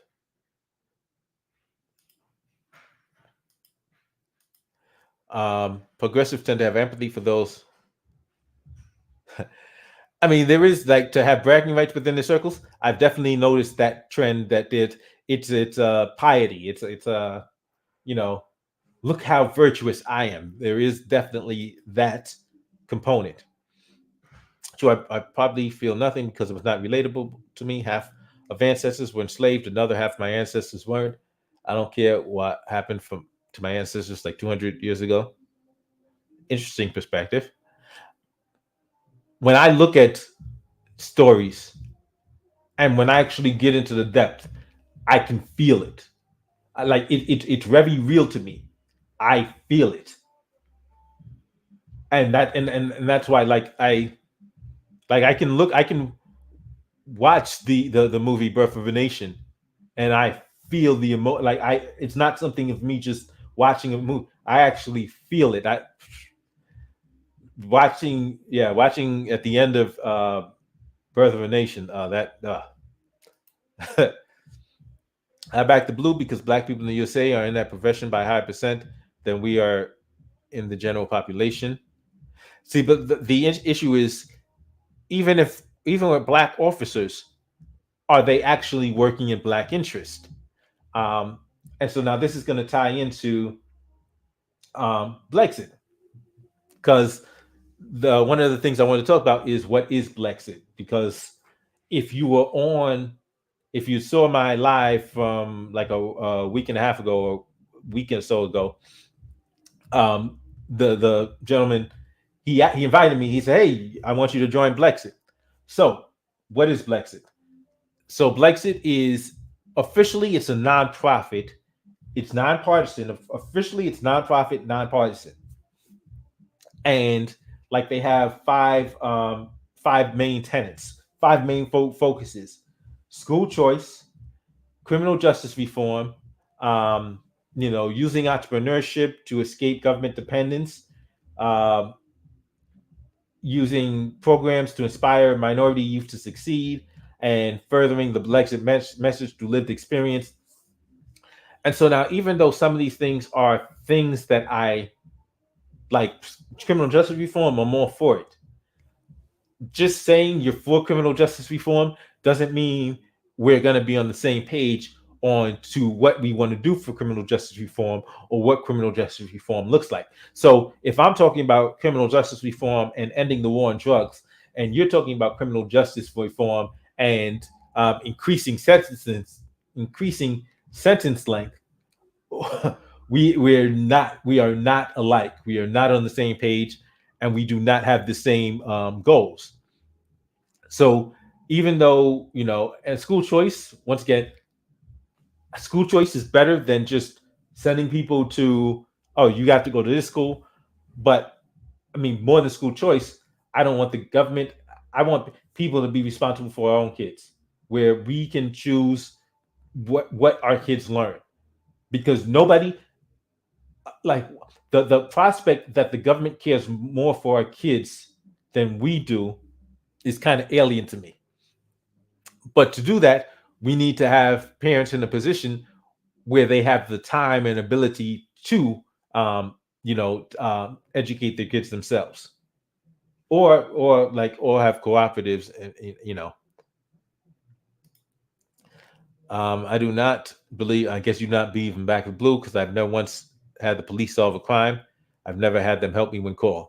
Yeah, a lot of times the police don't stop crimes; they just respond after the fact. I'm pretty sure we could make do without court of the police based on last time I needed them took 4 calls to have them do anything. Well, part of the problem is, and so I mentioned like I don't back the blue, and like what's a good cop? Well, how can you have a good cop if they're enforcing bad laws? So if the laws are bad, and trust me, the laws are bad, the laws are horrible, and that means you have bad politicians, we have bad legislators, the people enforcing the will of those legislators, that's a problem. And so it's we've got to get like you want to you can defund the police by defunding the legislators, getting rid of a bunch of these laws that don't exist for the interests of the people. A bunch of these laws exist for special interests just to increase government power and control over our lives. Then we agree about the false belief. Exactly. White liberals are most out of touch people, especially the woke crowd. Um, I have police in my family. My mom was a federal police officer. Both her and my dad were in the army. Like I said, right. Financial literacy. Financial literacy is so important. Speaking of get money, have you seen Professor Black Truth and TD? I'm actually going to be doing a video about that whole thing. Uh, I'm actually going to be. I got a couple of Roland Martin videos. So if you've seen like Roland Martin was breaking down that whole BNC thing, the Black News Channel going out of business. But then there was another thing where he was responding to Professor Black Truth, and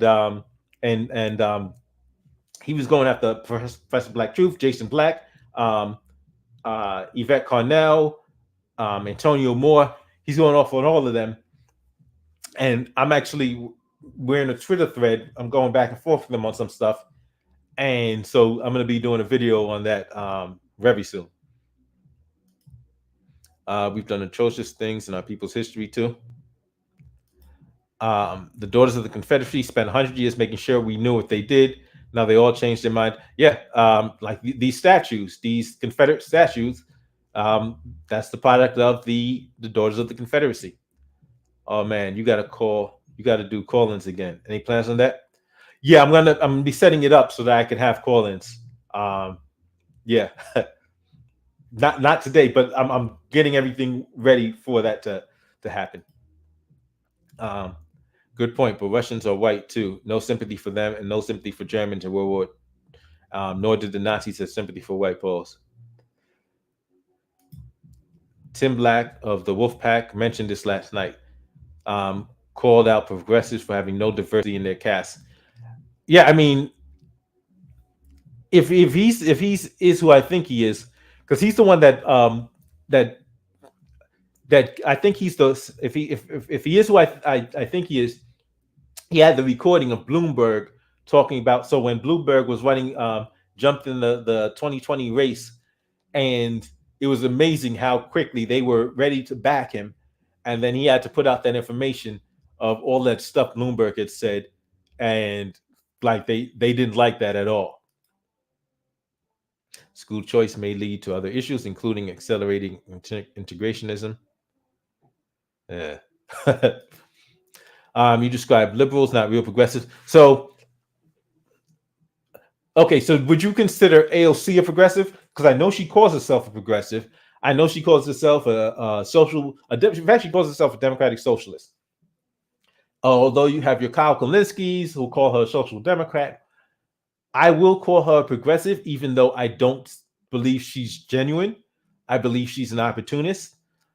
Somebody like a Cori Bush, I believe, is more genuine. But once again, I do not think that their policies are actually like they will support raising the minimum wage, but then they don't support actually creating a system where people aren't stuck on the minimum wage. Progressives are willing to do anything to help Black people as long as it doesn't involve practical action. I've got I'll buy Black Lives Matter T-shirts. Will that help? No, we want you to actually change policy. I think you're asking for a bit much now. A lot of liberals are calling themselves progressive. If a politician advocates for any war, they are not progressive. Okay. Even though my ancestors wasn't involved in the Tulsa Race Massacre, I myself found myself caring heavily over the images and depictions of what I saw, and I believe they deserve absolutely they deserve reparations. And but it's crazy because that wasn't the only time it happened. There were several Black Wall Street, and so and so this is a perfect because this is part of when we talk about CRT, when we talk about the accurate history of this country. You can't hear there are people who say, "Oh, well, we support telling Black history," but they don't know about the Tulsa Race Massacre. They don't know about the other Black Wall Streets. So if you have no knowledge of this and what was done to these Black communities, these prosperous Black communities, then this is a problem. This is why we need real Black history in general. But my message to the Black community is, why are we depending on the system which perpetrated these crimes against us to have custody and control over our children for 13 years? That makes no sense. But um so when we're talking about Blexit, because yeah, so and it matters. Tulsa Race Massacre factors into this, right? Here's why. Because when we're talking about Blexit, I talked about the 5 things that Blexit is talking about, and like I said, Blexit New York is different from Blexit National in terms of that the people that are on the ground here, including the cat Dion that was on with me last week, he's very different from what you'll see at the national level. That being said, the national level are the ones in charge. They're the ones that run the show. They're the ones that choose who, goes like.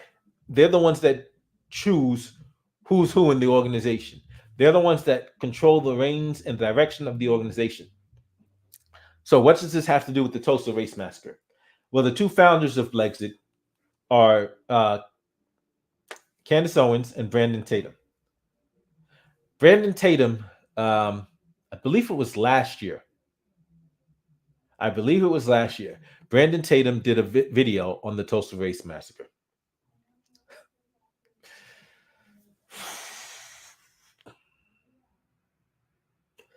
What the stupid the so it starts off with him saying that this is why you can't believe, and he's like, and I remember Brandon Tatum has an audience that is primarily white conservatives. Like he's at like 1.8 million subscribers right now. 1.8 million, and the vast majority of those are white conservatives. And he gets on his channel, his YouTube channel, and starts talking about the Tulsa Race Massacre. And he starts off by saying, "This is why you can't believe like 90% of what Black people say in terms of racial discrimination and racism." This is the founder, one of the co-founders of Blexit. And he starts this in the discussion of Tulsa Race Massacre. And then he just starts, like, he clearly does not know the history. He clearly does not know jack about the Tulsa Race Massacre. But he begins just like inventing some facts, glossing over other facts, and trying his best to minimize everything that happened in the Tulsa Race Massacre, completely ignoring the significance of it, the horrors of it, and then trying to act like somehow this was the Black people's fault. This is what Brandon Tatum. This is who Brandon Tatum is. So if you're talking about Blexit, despite the fact that you may have some really cool people in Blexit, New York, this is the one of the co-founders of the Blexit organization. This is the leadership. This is the like at the top of the national organization. And he's talking about the Tulsa Race Massacre as if it was the Black people's fault, and as if Black people are lying about how bad it is. And so how can you possibly, like, number one, how I can't take you seriously. I can't take you seriously. Anything you say about history at that point, I cannot take seriously. I can't, because like right then and there, it's obvious, evident that this dude is a complete another clown, a liar, and just like either ignorant of history or just make ignorant and or lying about history. And so black faces not equal black voices. Perfect example, perfect description of Tatum um, and Candace. Wait a minute. A lot of liberals will call themselves. Okay, I already did that one. Um, my mother's aunt died early 70s. She was born to slavery. My grandmother and my aunts and uncles sharecropped. It's not as exactly, and that is so key, because when we actually start looking at the history, we'll start seeing. Earlier last year, Pete Buttigieg, well, it might have been either last year or the year before. Pete Buttigieg, Biden's transportation secretary, tweets out something. He tweets out something or gives I think he tweeted it out about the highways being racist. So he said, "Yeah, we've got to deal with the fact that the highways are racist." And immediately you had so many people on the right, including I think it was YAF, Young America Foundation, whatever, like a young Republican organization. They start laughing. They're tweeting, "Now highways are racist." They got ratioed, and they got ratioed by people that actually know the history. And so, like, once again, this is one of the things of this is why, if you're dealing with the principles of what CRT talks about, how a regime of white supremacy was created and maintained, if you're dealing with that, by knowing the history, you'll realize, because people actually started breaking the history down for them. And they started breaking down how they used the Highway Act. And this actually ties into Tulsa Race Massacre too, because during the Tulsa Race Massacre, the mobs, the white mobs, rolled through the town, burned down buildings, just raised Greenwood, the Greenwood district, to just raise it to the ground. They rebuilt Black Wall Street. They rebuilt Black Wall Street, and Black Wall Street was existing and thriving up until about 1970. Now, back to the racist highways. The highway acts of the late 60s, 70, early 70s created a policy where the federal government used eminent domain to take certain property and to build highways over it. One of those properties, one of those areas, was the Greenwood district of Tulsa, Oklahoma, Black Wall Street. They took land and then built highways over and through it. So they did this all over the country, where they would choose certain areas and they would build highways through prosperous, wealthy Black areas, Black towns. They did this time and time again. So when these people were laughing about, oh, now the highways are racist, the fact was that they actually targeted prosperous Black areas intentionally to stop Black wealth. And then you have people like Robert Moses, who was one of the architects of this, who would use infrastructure and building of highways and building of these things to do these types of things. And even how in New York, how he created these, how he made the overpasses low enough so that buses couldn't go through them, because he was basically segregating certain areas where minorities lived from other areas where whites lived. And he actually used the infrastructure to accomplish this goal.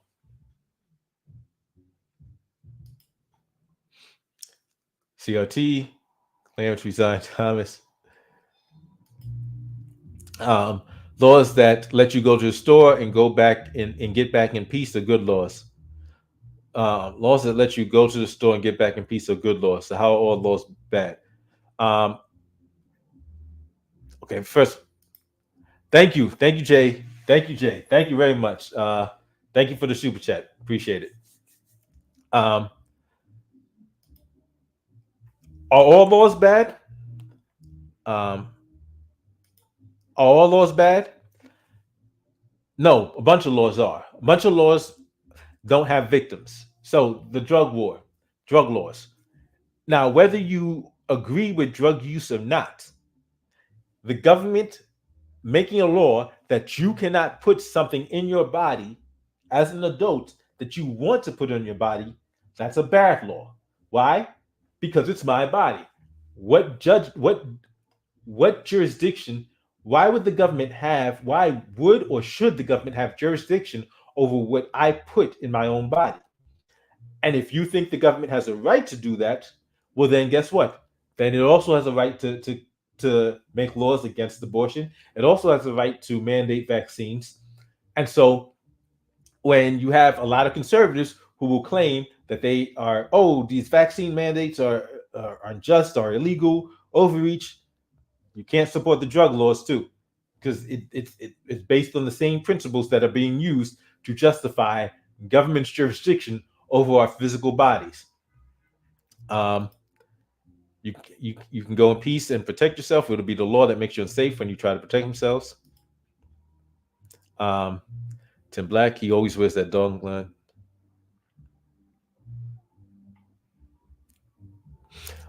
I'm curious about this question. I'm curious about this statement. I definitely think she's an ideological. She's ideologically inconsistent. I don't. I'm curious as to where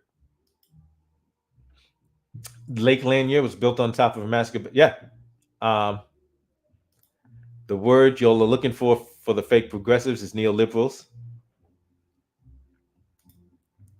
Did you know that World War II black veterans and descendants are still not allowed GI? Wow, yeah. I mean, there's so many things. So, like the the New Deal, which created the white middle class, intentionally was black people were intentionally deprived of the benefits of that. But once again, this is the history that if we're not willing to talk about it, we don't know about it.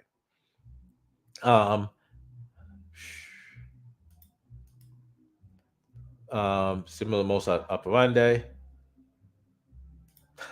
You remember that Tatum video? Yeah, the most disgusting. Yeah, it was absolutely disgusting. It was absolutely disgusting.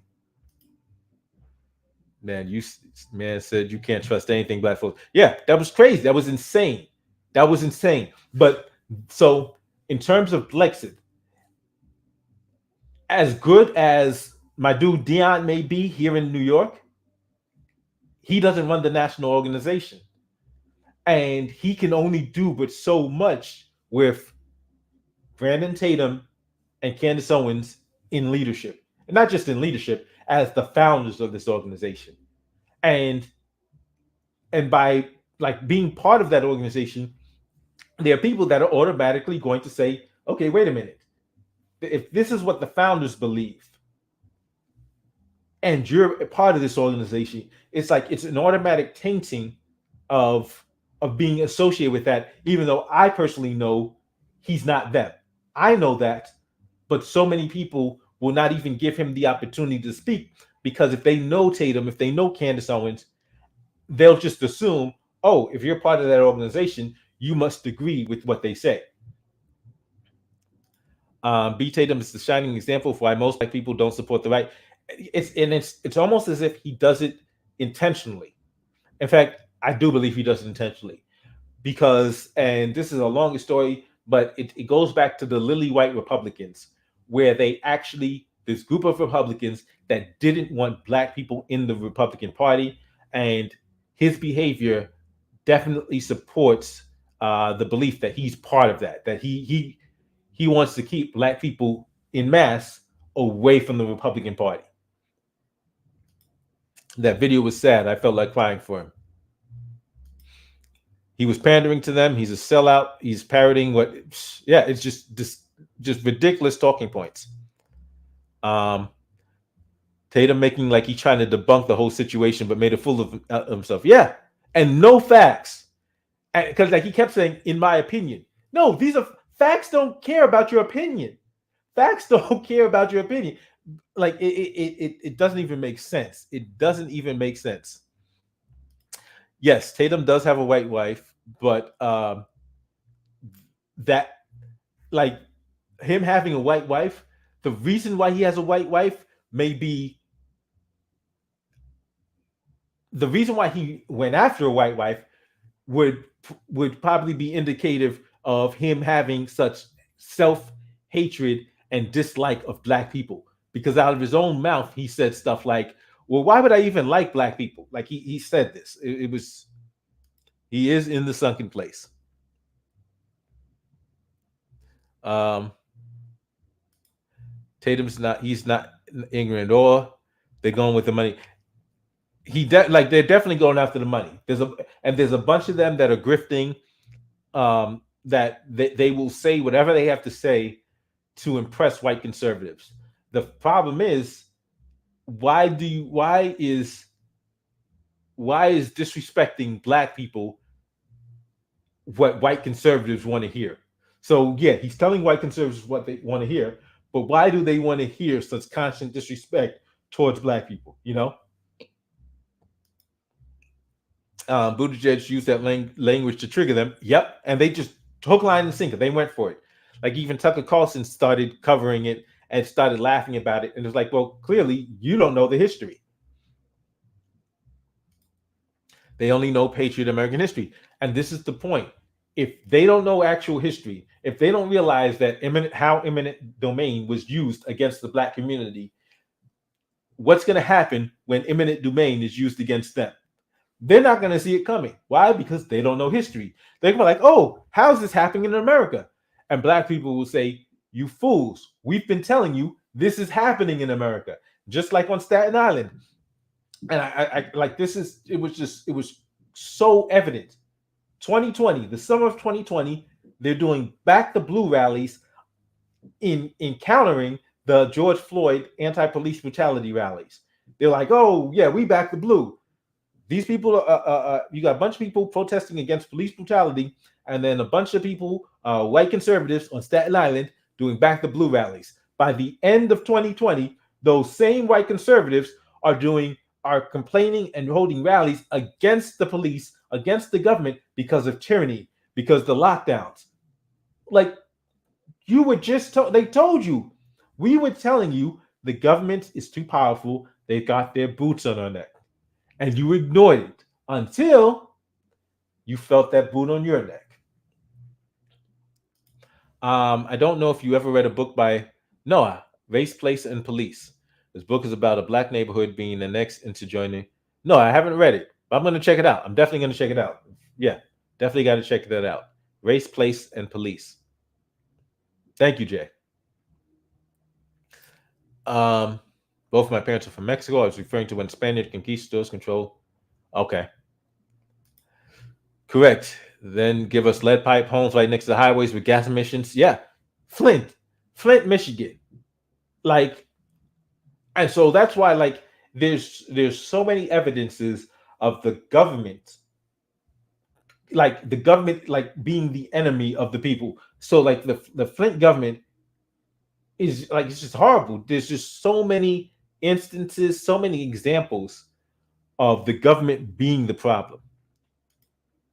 In that book, the black neighborhood ends up getting screwed over. The blacks were expecting jobs from all the new companies coming in, and those companies hired only a small percentage of them. Yep. Also, they had increased policing, arrest, and one of the residents who advocated for the black neighborhood to join the white neighborhood ended up shooting up the city hall. Wow. Liberty for me and not for thee. And unfortunately, there's too many people like that. So you've got those, and you've probably seen like the Gadsden flags where it says, don't tread on me. I like that. I think it was students. I forget which organization, but there's another one. They have the shirt, don't tread on anyone. So I like that one. Except you said 200 years ago. Okay. It lasted long. Mexico is still controlled by Spaniards. Yogi Abe definitely. Yeah, so I mean, it's when you get to Blexit, the the local side. Hey, like I said, you got my dude Dion is here, who's on the show, and I just I look at the perspective of what's the problem with the left. The problem with the left, and I know like he's seen it too because he's into politics as well, and he's ran for office. He's involved. He's been in at the political committee level. He's run campaigns and everything, and we've seen how even if you want to do something when it comes to politics, um, party pal-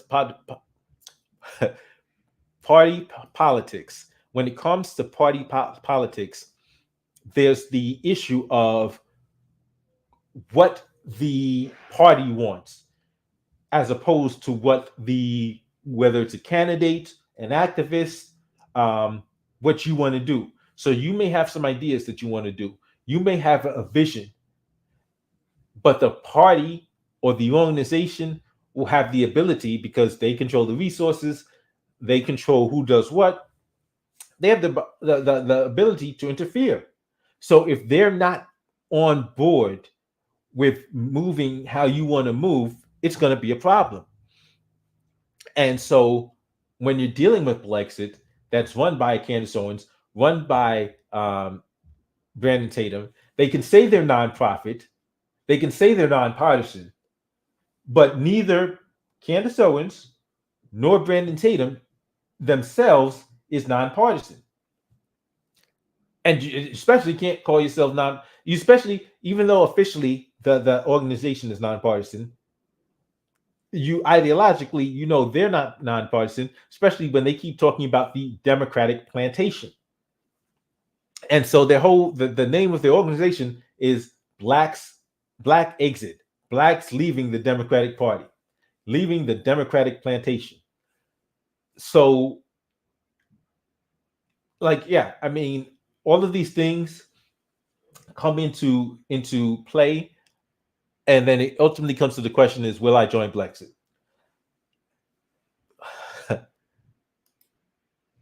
if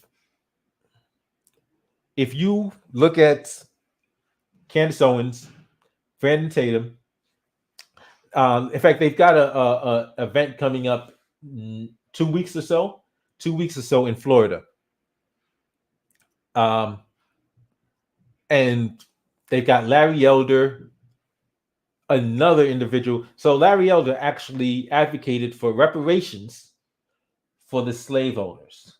I'm gonna say it again.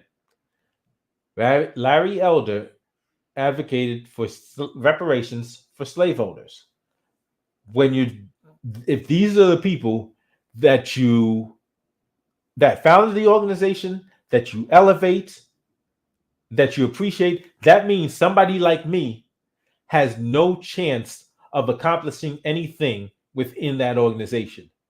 That means the objectives that I have of actually helping the Black community, the respect I have for the Black community, it means I can get nothing done if I am a part of Blexit, because I will only be able to do things in terms of that organization as to, you know, what funding they give me, what access they give me, and are they going to elevate me?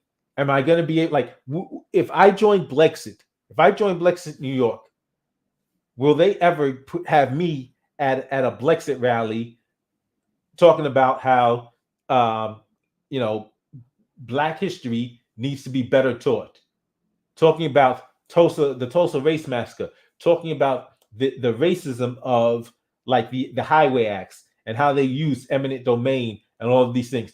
Would they want me there? If I talk about ending the war on drugs, you think they'll have me there?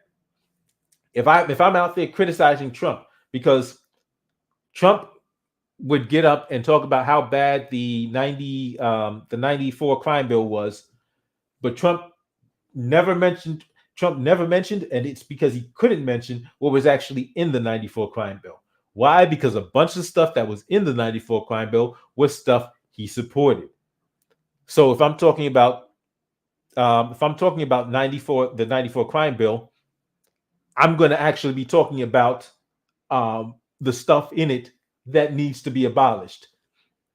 The Emancipation Compensation Act of 1862, slave owners got reparations for the slaves. To this day, we got nothing. Am I married? No, I'm not married to a black woman because I'm not married. I'm single. But,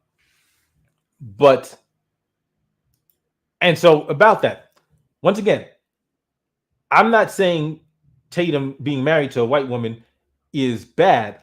I'm saying the reason why he's like, because he's expressed out of his own mouth like contempt for black people. That's the problem. The contempt he has for black people is the problem. I'm not faulting him for having a white wife. I'm saying the contempt and disrespect he has for black people, which he said, so if you watch a whole stream of his, 2-3 hour stream, you may not see that. But I've seen, like, when somebody asked him, like, is he black first? And he starts going on this rant about, like, why would he even like black people? And it's like, wow, this guy has some serious issues. Even if Candace and Tatum were not the face of Blexit, with what is the point of leaving the Dems? Okay, and this is a great point.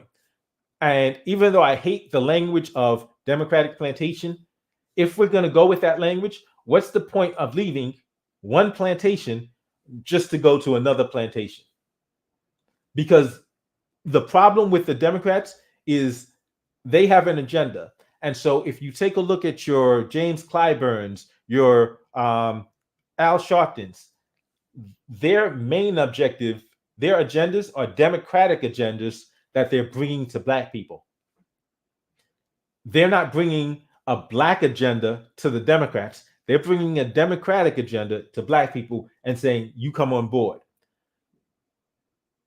Candace Owens and Brandon Tatum are doing the same thing on the right.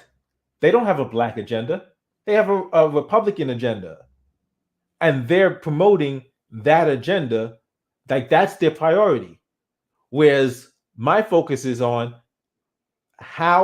what issues can help the black community.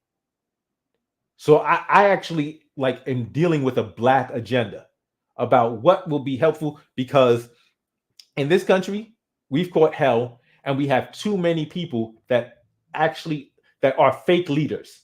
They're not actually leaders. They're actually appointed by outside interest to serve outside interests. And so we need black leaders that are actually focused on putting things in place that are going to help the black community.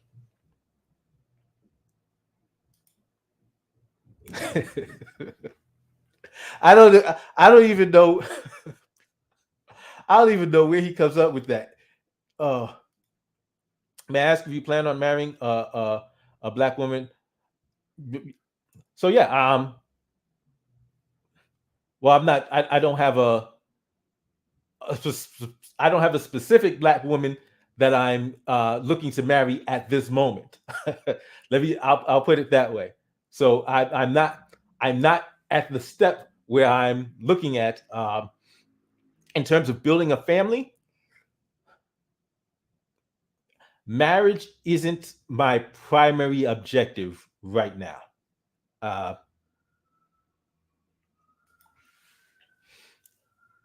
But I mean, it's a good point. So because one of the things that was talked about was the focus on the nuclear family.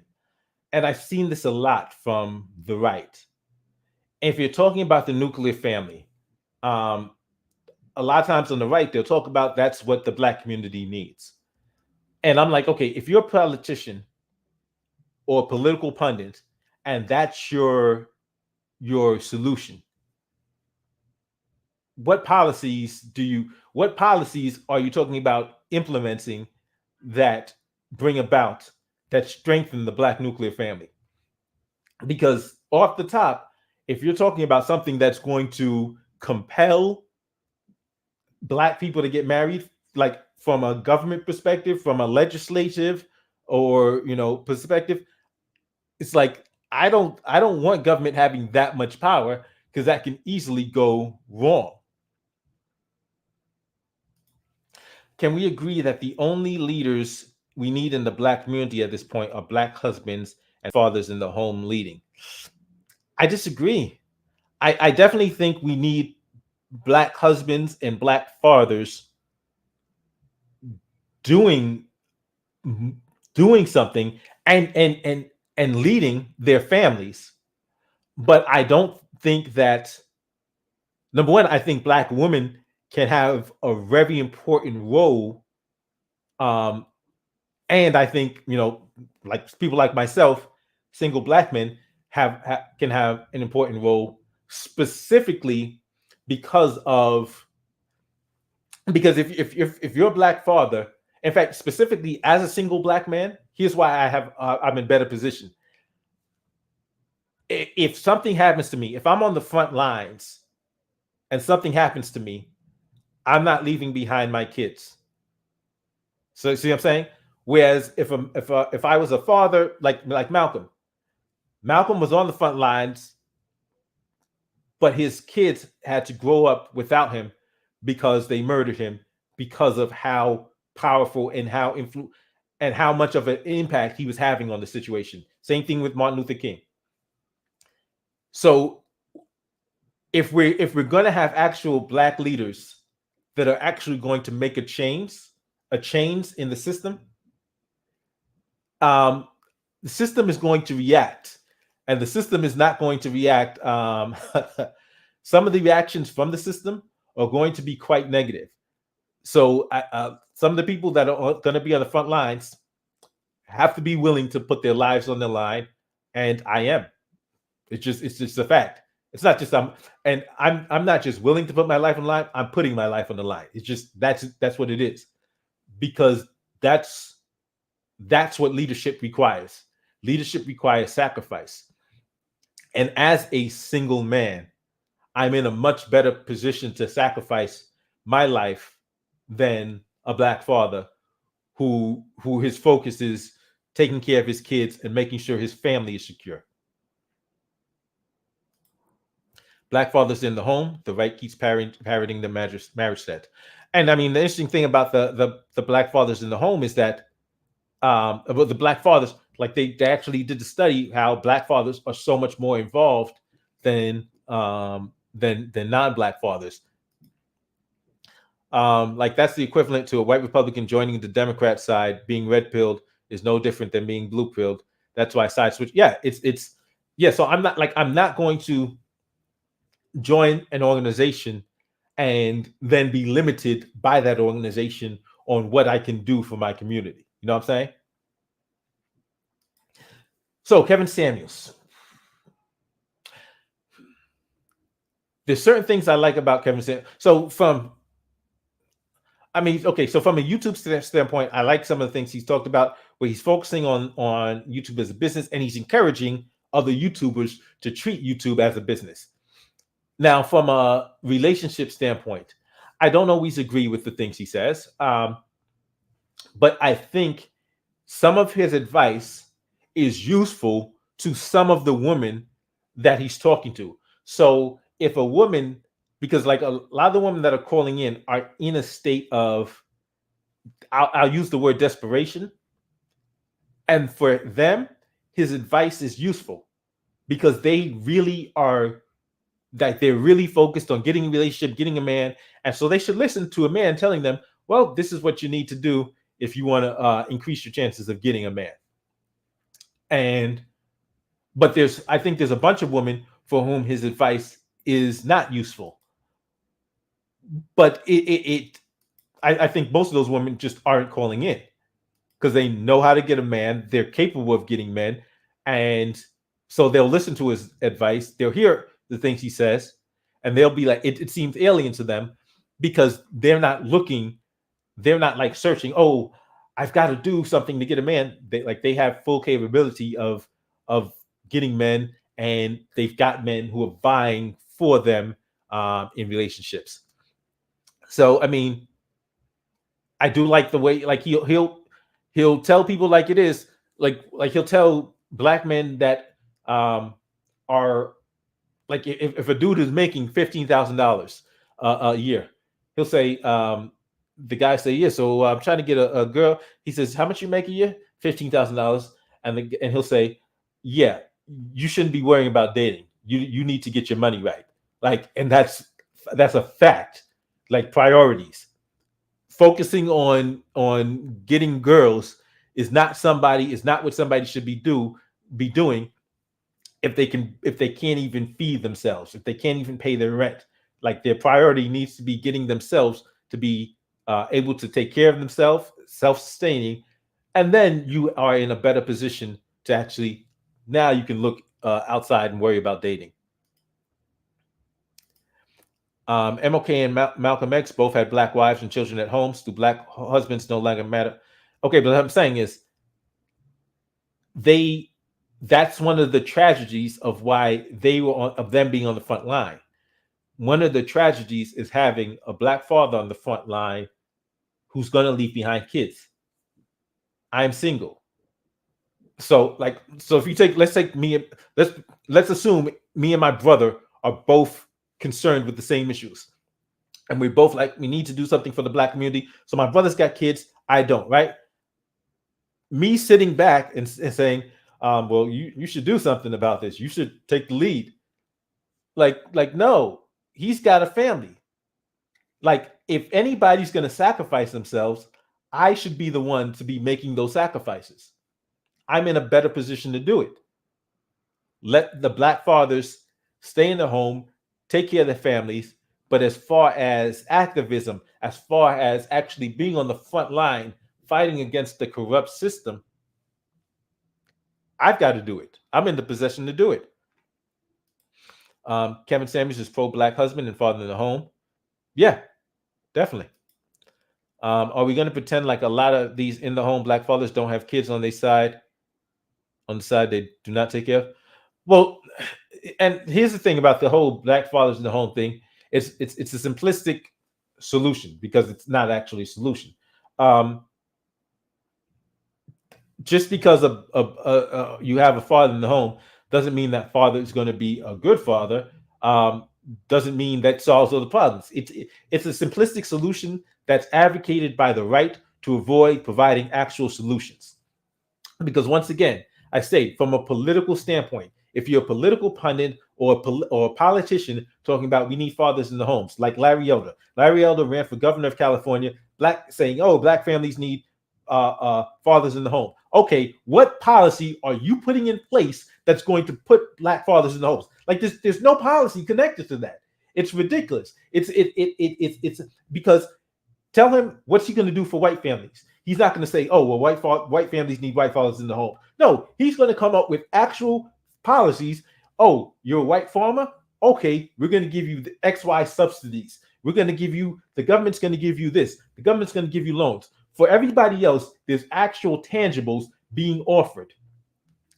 When it comes to black people, these conservatives like Larry Elder and well, he's a politician. Tatum and them are politicians. So conservatives like Larry Elder have no tangibles, nothing to offer black people. But they nothing but these trite platitudes of, oh, we need black fathers in the homes. How, as the governor of California, how would you accomplish that? And by the way, if you look at his entire governor run, there was no policy, none. Kevin Paffrath had actual policy, but I called it, because he ran as a Democrat. The Democrats were his worst enemy. They hated him more than anybody else. But like that's these platitudes of we need fathers in the home. Like, how does, from a governmental level, how do you accomplish that? From a community level, it doesn't solve all the problems. because the main issue is, without being, whether or not you're a good father, you need to be a good man. Whether or not you're a good mother, you need to be a good woman. And so that is something we need to be focused on. Once again, that there's no policy for that. That's something we need to be working on individually. The problem is, one of the problems I think is letting the government raise our kids. The government will never raise our kids for their best interest. And as Black people, especially as Black people, we should not be trusting the government to raise our kids at all. Kevin Samuel says Black women's biggest enemies are Latinas. I just saw recently he's been talking about, he was talking to a Black woman, telling her that, because I think she was like, she had been engaged for 10 years and she ended the engagement. And so he was like, he's like, okay, well, then you're demonstrating why Black men should leave Black women alone and start dating white women. Because if you're not even going to, if you're just going to walk away after 10 years of a relationship, you're part of the problem. I had 3 aunts, all married till death. 2 of 3 had outside kids. The rest of the family found out about at the funerals. My granddad too had 2 kids of my age. Yeah, this happens. And so, by the way, my personal belief is that monogamy may not be for everyone. This is something I realize because if we are willing to, if people are more honest with what they can and cannot accept and what they can and cannot handle, it will avoid a lot of hurt feelings, a lot of bitterness, a lot of anger. So if you have a man that has no intention of just being with one woman, if he's upfront about that and he can deal with women that are willing to deal with that and accept that, then you can have a situation where it's not causing bitterness and division once they see him with another woman. But I know a lot of social conservatives don't like that. Now I'm talking about these men are married and take care of their wives. Right. The Black community does need husbands and fathers in the home. Anyone not pro-Black marriage and healthy households isn't for the Black community.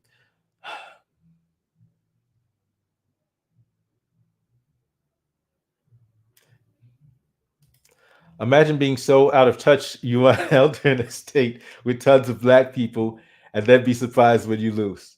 It's like, I really think elder was what they tossed to stop Kevin Paffrath. And if you don't know who Kevin Paffrath is, he's a YouTuber. Meet Kevin. I first saw when he ran, and so you remember how I talked about changing the curriculum of education and financial education? He was talking about similar things. He wanted to do, I forgot what he called them, but he had this whole thing of changing the education system and adding and having like this financial education and real estate education for high school students. And then he even had a program where he would offer that same education to people in prison, so that when they came out, they would be able to actually get out and stay out, because now they have some actual skills getting out. King James. Yeah. The nuclear family is a colonial, Eurocentric construct. There's nothing wrong with the concept, but it's not a necessity for a strong community. Yeah, and that's what I'm talking about in terms of monogamy. Monogamy is not necessarily, not everybody is monogamy is not necessary for everybody. Some people just aren't built for monogamy. I helped with recall Newsom as soon as I saw their running elder. That, like, so many people saw that. Like, there would the recall effort was working. There was so much support for it, and then they brought Larry Elder in and propped him up, and it was like sabotage. You think baby mama and baby daddy culture built a strong community? How has that been working in the Black community so far? Um, Once again, these are, like I said, these talking points. These talking points are kind of not. They're not just out of touch. They're oblivious of so many other factors. Um, and so, if you take a look at the when you take a look at the welfare system and it's in the terms that they put on it, like they didn't do that. Like that was specifically done for one group of people. Like, okay, so now we're going to put terms on this. But beyond that, the simple fact is, um, the problem is that you're having people that don't have financial resources to to build strong families. And so that's why when I start talking about economic policies. I start talking about education because if because a baby mama that's making six figures is going to look a lot different than a baby mama that is making $15,000 a year. So like th- th- if you're ignoring a bunch of other factors, then you can just make the have the myopic view of, oh yes, baby mama and baby daddies, that's the problem. No, it's poor. It's poverty. It's not even just poverty, but uh, uh, financial instability, financial dependence. Because if you have a single mother who makes 100 grand or more a year, okay, yeah, her family's going to look a lot different than the single mother, and her kids are going to be in a lot different position than the single mother who is working at McDonald's, has three kids, and doesn't even make $20,000 a year. And then it's not, you realize, wait a minute, the money matters. Nearly all my uncles did it. My father had kids he's raised, but not me. Grandfather did it. If Kevin said that, he's a moron. Sorry, but I don't consider you a good dad if you pick and choose which of your kids you decide to raise. But like when you're talking about that, a lot of this has to deal with who you choose to have kids with. So a lot of times, and I when I was talking about Kanye, not not thinking ahead when oh man, oh, she looks good, oh, her body is banging.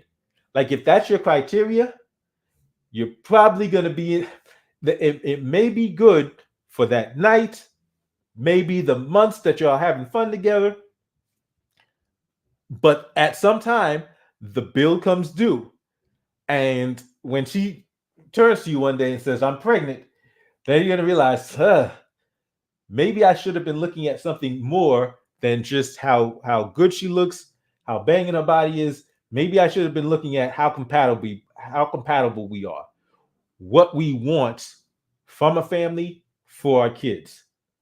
A lot of people aren't looking at it that in such long-term perspective, and then wind up like with somebody that's like they can't stand each other. Like the sex was great, but they can't stand each other, and now they've got a kid. And so, like in some of those cases, it's that like the mother just like y'all can't stand each other so much that fathers aren't in the kids' lives because the relationship between the mother and father is just so toxic. I didn't say there was a better culture, but the nuclear family isn't the only alternative. Also, single parent households isn't the biggest issue in the Black community. It's not. It's a talking point, but it's a talking point that allows people on the right to not actually have to deal with policy. So, how are you pro Black community but not pro Black family? Make it make sense, brother. Okay, here's um because policy wise, I see how the government has created problems. Policy wise, I see how the government is stopping people uh living from making having the freedom to make choices for themselves.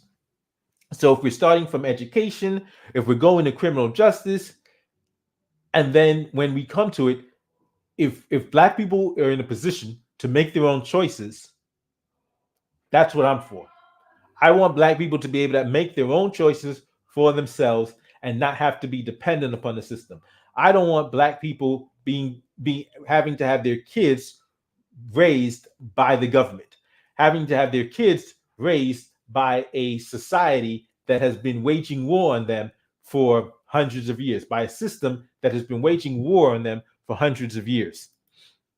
I agree. I agree with that too. I expect to see more polygamous and polyandrous relationships in the next few years. Yeah, there's some people just aren't built for monogamy. Polyamory, polygamy, these are actual things. They exist, and there are African countries where that exists, and hey, it can work, but you need to be upfront and deal with it. This once again, I think it's a very myopic view of thinking that, oh, it just has to be this way because that's the only way you've seen it. There's other societies, there's other places where it's existed. There's places here in the United States where it can exist, even if it's not, even if you don't have official marriages, where polyamorous relationships exist and are very healthy. There's also downing the black man. If you're not for black marriages and households, then you're against the black community.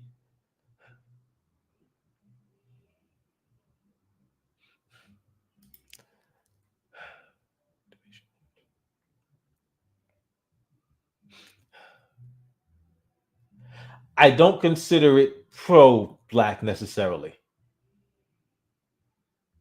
I mean, it's like, for instance, people have criticized what's her name, Ketanji Brown Jackson, um, what's her name, Kamala Harris, and then a bunch of these other people that are saying, "Oh yes, look at this first black woman, and we need more black representation." And I've heard the critique of, well, if you're talking about you need more black representation, how can you not want more black representation? How can you not choose black representation in your closest relationship? And I see what they're saying. I get the point. I don't think that's pro-black. If you're not pro-black man and woman marrying and building strong households, baby mama's a baby mama, don't have much money she makes. Yeah. Um, then you're, but a pro-black, a baby mama can, a baby mama that makes six figures can have a kid that is raised, gets all he needs, um, is taken care of, educated, is loved. Whereas you can have a family with a black mother and a black father, and they're just functional as hell. Like, this is super simplistic. Like, this is beyond simplistic thinking. This thought that just, oh, black family, that's all you need. Because, like, once again, what policies result in black families? What policies? Because I see people keep parroting these talking points. What policies create the black family?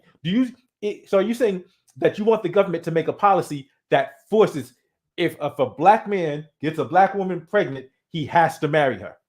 Is that what you're saying? Because that's ridiculous. That's ridiculous. But like these talking points about you need black families, and there's no policies that you're saying that can actually effectuate this happening. None. None. So it's, if you want to talk about that in addition to actual policies, cool. If you want to talk about that in terms of, in the church, cool. But from a secular standpoint, from a policy standpoint, how does how do you promote, how do you create black families? Here's what you do. Here's what you can do from a policy perspective. You can help black people economically. You can get you can work on the educational system and realize how it's failing black people so much, and you can fix that. And frankly, you probably just have to get them out of the educational system, because the educational system sucks, and it's not by accident that it sucks. And then you have to work on removing barriers to actually entrepreneurship and starting businesses and all this cronyism that exists, that's designed to keep wealth in a few hands. Black fathers can't be replaced with money, so single mamas money. Married thrice, married go like yeah, like how the best thing, the lucky thing that happened with Kanye is that she was like, she knew her net worth, where it was headed, and they signed prenups so that they all kept their own money and went their separate ways. Why? Because that's your personal opinion. I didn't say you believing in traditional Western nuclear family is bad. It's just not the only way, and often anti-indigenous tradition. Yes, it's like I said, it's a very simplistic way of thinking, in terms of thinking that that's the answer to all the problems. As if you can't have two-parent homes that are toxic, that are dysfunctional, and that are not beneficial for a kid. What are you doing personally to build? Listen, like you're fixated on one talking point. Like there's so okay. How is it that that's never the solution for white families? It's never the solution for white people. Like Trump, his entire campaign talking to white America, his solution was never, you need two-parent homes. Because remember, the divorce rate in white families is high too. So this whole, I mean, it's only a talking point when you're talking to the black community about, oh, we need two-parent families. How's that never a solution for white people? For white people, it's, we're actually going to build. We're actually going to invest in this. We're going to give subsidies for this. We're going to bring more jobs to this community. We're going to improve education. We're going to, there's always tangibles. There's always specific policy goals when they're campaigning for white people. But black people, oh, you need two-parent homes. What? That's ridiculous. It's absurd. You're spot on. We're praising Rihanna for having this baby because she can afford it. But she can't afford it, and if her and ASAP Rocky aren't together, guess what? Her child can have everything that child needs. She can provide for that child. She can hire babysitters. She can have a boyfriend or whatever, or have male figures around him or her that can give them some kind of guidance, and like it's just, the system is not keeping black people apart. According to your logic, black people should be getting married and having families, since the government wants to stop that.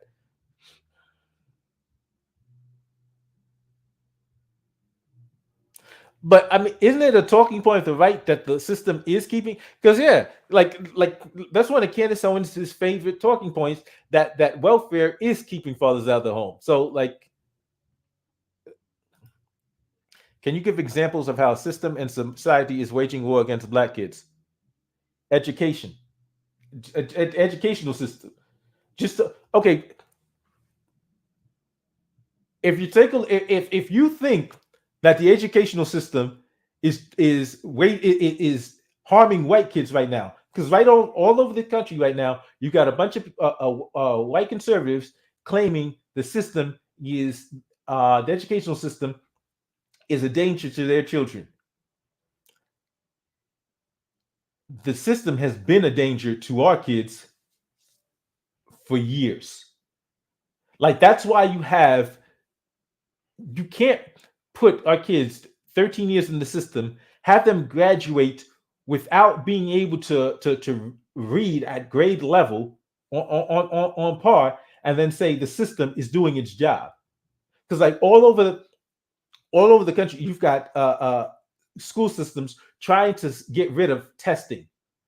And so that they're saying, oh, we need to get rid of testing because we don't want the kids to feel bad. No, they're trying to get rid of testing because it exposes that the schools are not doing the jobs that they even claim to be doing. Now, mind you, that even the job that they're claiming to be doing isn't sufficient. They're not even doing that. So they're supposed to be teaching these certain skills which don't actually have practical application, many of them, but they're not even doing that.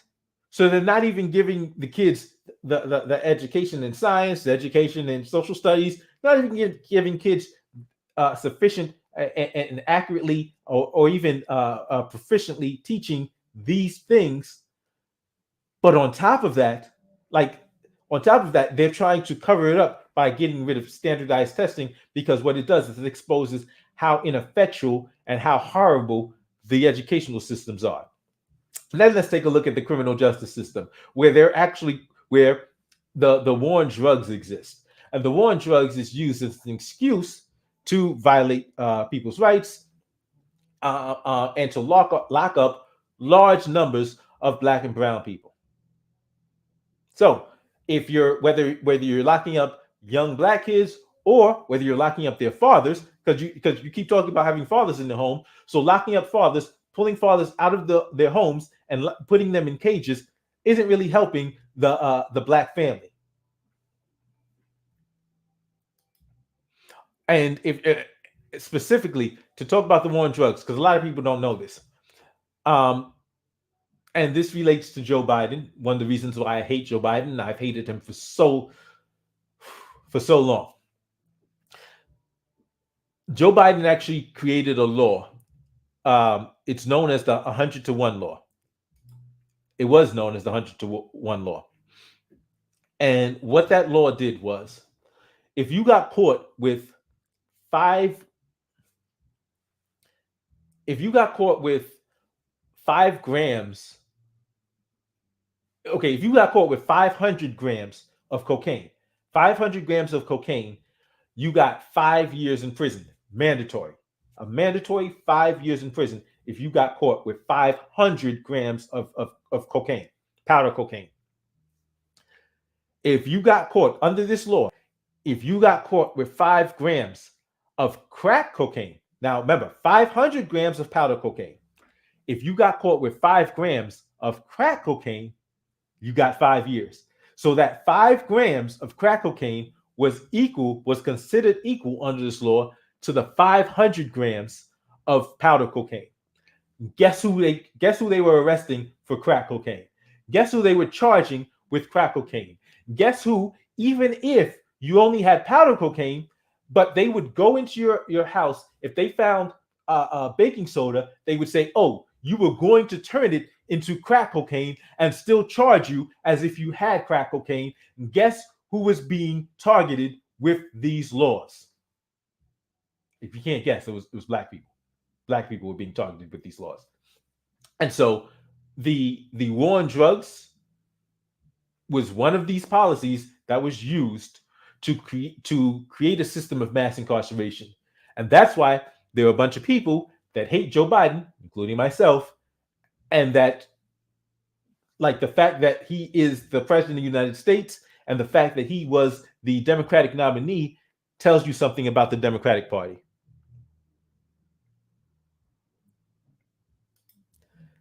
Can it work because Africa does it? Help me out. What's the HIV rate in Africa? What's the herpes rate in America? Don't act like kids are the only reason to keep it in your pants. Well, yeah, but I mean, if you're so with polyamory, like these are consensual, these are knowing relationships, and you can still be responsible in these relationships. You can still wear protection, and you can still get regularly tested. Like if you're not just sleeping around with everybody, indiscriminately, you know. But then, of course, I mean, sexually transmitted diseases don't stop just because you are not. It's not like marriage makes you immune to a sexually transmitted disease. Just throwing that out there. Personally, I'd rather date girls of my own race because preserving my culture is very important. I get it. You're really not making sense right now. You support Kevin Samuels. Okay, wait. I said I like some things that he says. I think some of the things he says aren't practical for some people. Some of the things he says are beneficial for some women, especially women that are at a feeling of desperation and feel that they need to be in a relationship. That's when it makes sense for them to listen to him. A bunch of women, it doesn't make sense for them to listen to him. That's what I said.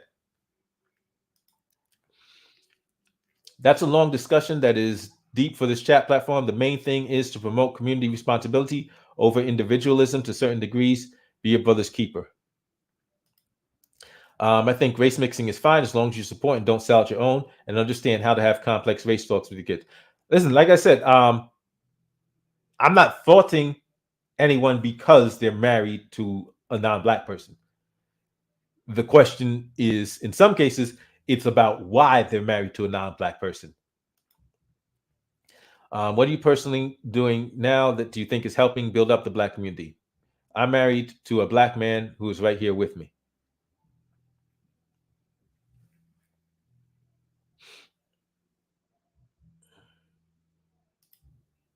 I guess that's his response. No shade, but if you were raised by a single parent, you should not be with another person raised by a single parent. I don't know what the rationale for that is. There's nothing wrong with Black people dating out. The issue is when Black men and Black women who date out feel the need to start. Okay, so if you want to, I've seen it on this internet. Wow, I guess you could say the divestors and some of the red pills, and it's like just absolutely toxic, the way they talk about each other. Yeah, that's ridiculous. But then, of course, I've seen people who are married outside their race who have absolute, love and respect for Black people. So you need government policies for Black families, but then say government is oppressing. If you're running for office, you're going to need policies. And even if those policies are, my policies is that I'm going to get government out your way, it's still a government policy. So if I'm saying I'm going to get government's boot off your neck, I'm going to roll back the laws, that's a government policy. So it's not that it's not adding up, it's that you're not doing the math right. PJ, dating out is problematic only because if the other person you're with isn't racist, someone in their family is. Maybe not. We live in the USA. We can't try to live by different rules in a nation that's already designed to benefit married couples. Marriage does help build wealth for Black families. Not in favor? Okay. I get it. Pan-Africanism. I get it. You seem self-righteous and narrow-minded. That's not worth any more of my time. Good day to you now. I understand that you don't have an answer. Do you have any policies? Because once again, I'm still waiting for all of the people that keep talking about we need Black families. What policy? What policy is going to create Black families? I'm just trying to figure it out. Because if you're a politician or if you're part of a political movement or whatever, and that's your solution, what policy creates that? The difference is white men don't shame other white men raising other men's kids. Okay, listen. Funny, I just saw some brothers yesterday, I think it was, and one of them was talking about how he was actually with a woman whose baby's father was in prison. And he was like, he had no problem treating that kid like his own. No problem. He loved her and he loved that kid. Like, but at the same point, once he had gotten contact, once this guy, because once you're in prison, you got to call. Person has to accept the call. He actually had a talk with this dude, and he was like, the dude wanted to at least see his kid, and he was like, listen, go take this, take the baby to see their father. But he had no problem. He didn't view it, and there are people, and so I think that's like the red pill thing. The red pill thing is a rather, and let me say, from the red pill people I see. If I'm wrong, you can feel free to correct me. If you can point me to red pill people who don't promote that. But the red pill logic is that's a simp move.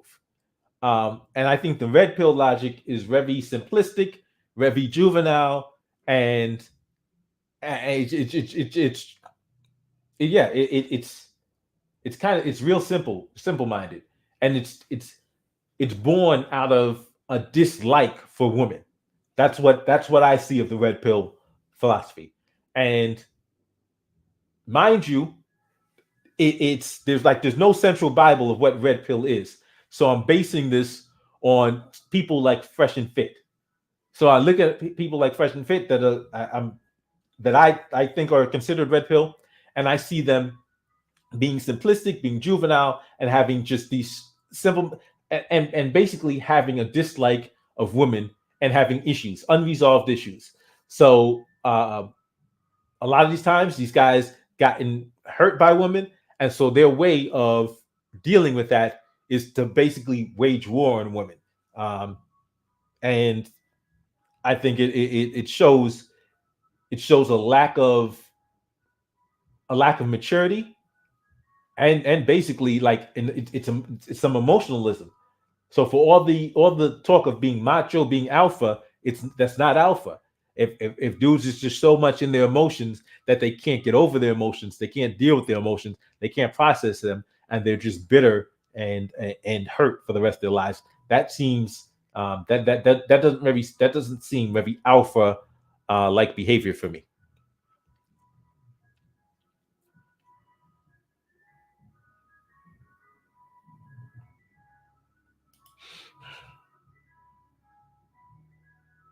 Yes, they do. Yes, they do. That's a lie. That is a lie. That's a lie. That is a lie. America has baby mama, baby daddy culture. That's a lie. But you see, these kind of talking points. This is okay. And so let's get back to the question. Let's get back to the question of will I join Blexit? You see, when you have statements being made like um, other races don't have baby mama, baby daddy culture. That's the kind of stuff that your Candace Owens, the lies that your Candace Owens and your Brandon Tatum's tell. Those are the lies they tell.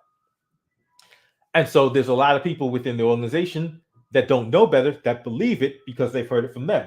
Then there's a lot of white people that follow their organization that believe that stupidity because they're like, oh, I don't know many black people, but they're black, they must, despite the fact that like they're not around black people. Like they've intentionally separated themselves from black people, and they're not qualified, and they don't even respect black people. So they're the stuff that they're saying black people about black people is fantasy.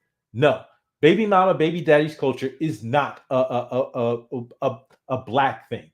Baby mama, baby daddy culture is becoming an American thing. It is not a black thing.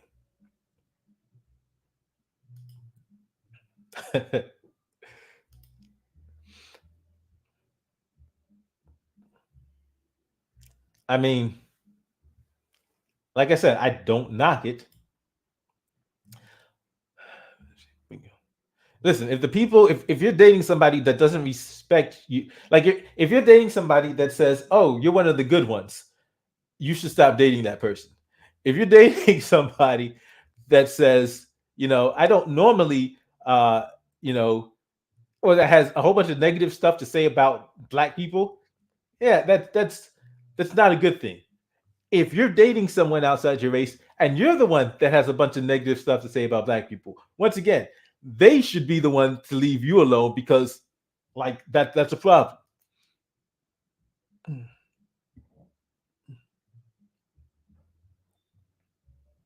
Okay, so education system. That's the easy fix. So one, I looked at it like what I said. I ran for office. I had it in stages. The immediate fix is to change the curriculum. The long term fix is to get our kids out of the public education system. And yes, so when you take a look at a King Randall, I like what he's doing, building his own school. So Jalen Rose has done it. Jalen Rose has his own academy. So now LeBron James one is, I think that might be a charter. I think so, but definitely we need more schools to start building our own schools. But policy wise, we need to get the government out of choosing the curriculum because even with King Randall found out that he's trying to build a school and like he's been educating these kids. He's doing the job. And the government wants to interfere with how he's doing the job because the government views what he's doing as competition for them. So these teachers unions and everything are now threatened because they don't want non-government schools because that interferes with what they've been doing. And now it's a threat because if you've got independent schools being built and kids and teaching even kids even better, which that's not necessarily a high bar with as garbage as these public schools are, teaching kids even better, then you've realized then you've exposed the government as being like you've exposed the government. And so that's why there's so much static right now. And there's so much of a problem with people being able to do that because the government doesn't want to be exposed for the incompetence and it's not even incompetence because incompetence means that they're not capable of doing it right. I think they're not doing it right intentionally. They're intentionally miseducating our kids. And so when you're coming from a policy perspective, yes, start promoting getting our kids out from under the public school system and getting the laws, the educational laws, out from over any schools that we built for our kids ourselves. And in the meantime, like I want to focus on changing the curriculums in these schools and taking advantage of the technology because the technology exists that we can start teaching kids so much more better information, more useful, more practical information through technology uh, uh, at such a low and no cost. We can do it for free. So we can get online and start doing classes and teaching kids. Okay, here's financial education. Here's financial literacy. This is what you need to do. Here's teaching them about real estate so that kids can learn this stuff, like learn skills that can actually make them lots of money, so that when they graduate school, they're not just stuck trying to get a job at Target. I grew up where the majority of my black friends were mixed. Most of their non-black moms were disowned. Wow, that's tough. That sucks.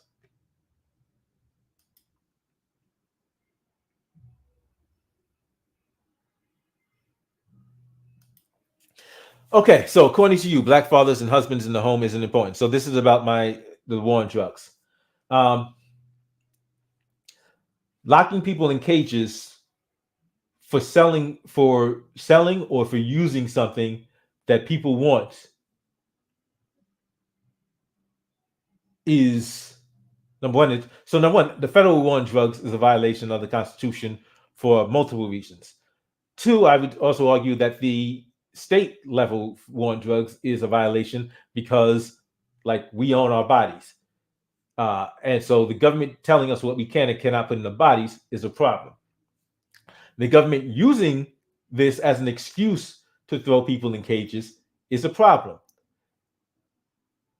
People sell drugs I'm from the hood, and people sell drugs here to make money. You know why young dudes go out to the corner and sell? Because just like I saw that following the rules is not to our benefit. It's not. Now, not following the rules, they try to make it as detrimental as well. And I'm not advocating for selling drugs illegally. I'm advocating for legalizing drugs so that if people choose to sell them or choose to use them, they can without being tossed in the cage. Because the war on drugs has not worked. They've made drugs illegal, and drug use has not diminished. They can't even keep drugs out of prisons. So the war on drugs has been a. What's the phrase go? The war on drugs has been going on. It's official. The drugs have won. Yeah, the war on drugs did nothing but hurt people. It added another component. So you can say that drugs, being addicted to drugs, is a negative. Cool. The war on drugs did not stop people from using drugs, from being addicted to drugs, and then it compounded the harms by now throwing people in prison. And you can see the difference in how they're responding to this opioid crisis versus how they responded to the crack epidemic. See, it was law and order, lock them up when it was the crack issue, and they were coming into our communities. When it's these white kids in middle America hooked out on opioids, it's a medical issue. It's a health issue. They need treatment. We could have used that compassion. We could have used that compassion. Our fathers could have used that compassion. Our uncles, our older brothers could have used that compassion. So while Joe Biden was on national television talking about how the drug users need to be held accountable because without the drug users, then there's no market. He's on national television saying this a year after his son, Hunter Biden, was arrested in New Jersey with drugs. No charges. A year later, he's on national television talking about saying that George Bush is not going hard enough on the war on drugs after his son, Hunter Biden, was arrested for drug possession. And make it make sense. But our families, our brothers, our fathers, these are our uncles. These were the cats getting thrown in behind the wall, thrown into cages for decades. His son never had to worry about it. That's the problem. Exactly. Joe Biden should have been putting Hunter in prison, but he didn't. Hunter used, and remember, Hunter, in addition to of all the drugs he used, crack was one of them. So that whole 100-to-1 ratio, Hunter never felt subject to that. The 5-year mandatory minimum for 5 grams never happened to Hunter.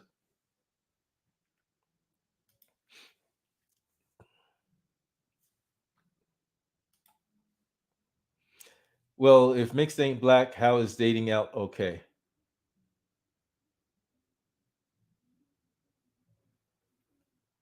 Well, if mixed ain't black,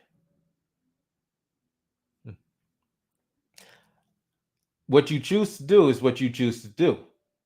I'm not telling you to do it. Some of the things Kevin says about black women is just ridiculous. Yeah, I think some of his advice is rather short-sighted.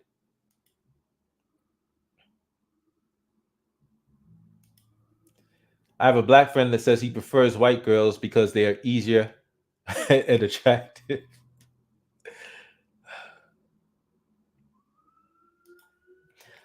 Mixed from LA, 25% white, black community. Everyone considered me black.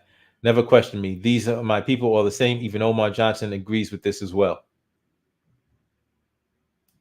Mixed ain't black. That's disrespectful perspective to black history in America. Think one drop rule. How many white or Hispanic or Asian people would accept mixed race people who are half black?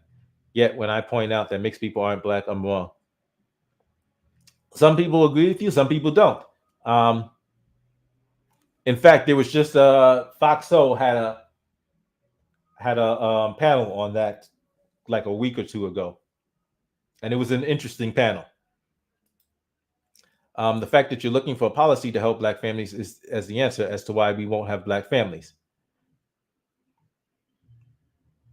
Then why are politicians talking about it? If you're running for political office, then this is like just shut the hell up about Black families. If you're running for political office, so a Larry Elder needs to shut the hell up about Black families.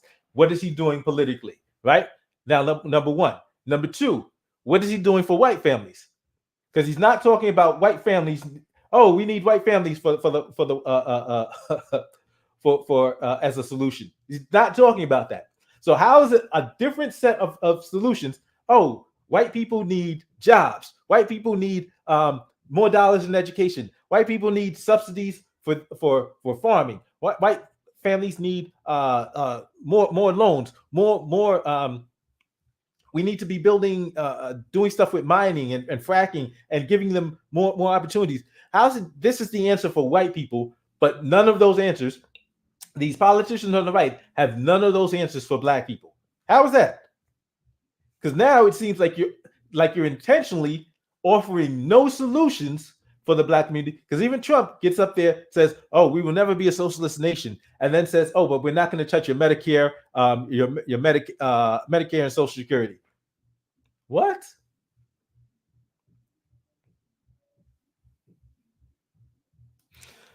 Go marry a Black woman and focus on building Black wealth and healthy family. Like, do you know? Listen, like this is beyond simplistic. This is beyond simplistic. Like you have no solutions. Like seriously, you have no solutions because you're beating. Because what you're saying is a single Black person can't help the community, and that's not just absurd. That's just flat wrong. Like, what policies do you need? Listen, if I don't want to get married, like if I'm busy, if I'm working on activism instead of like if I know I'm not going to be around because I'm constantly focused on the work, why would I put a Black woman through the thing of where she starts feeling neglected because I'm just focused on activism?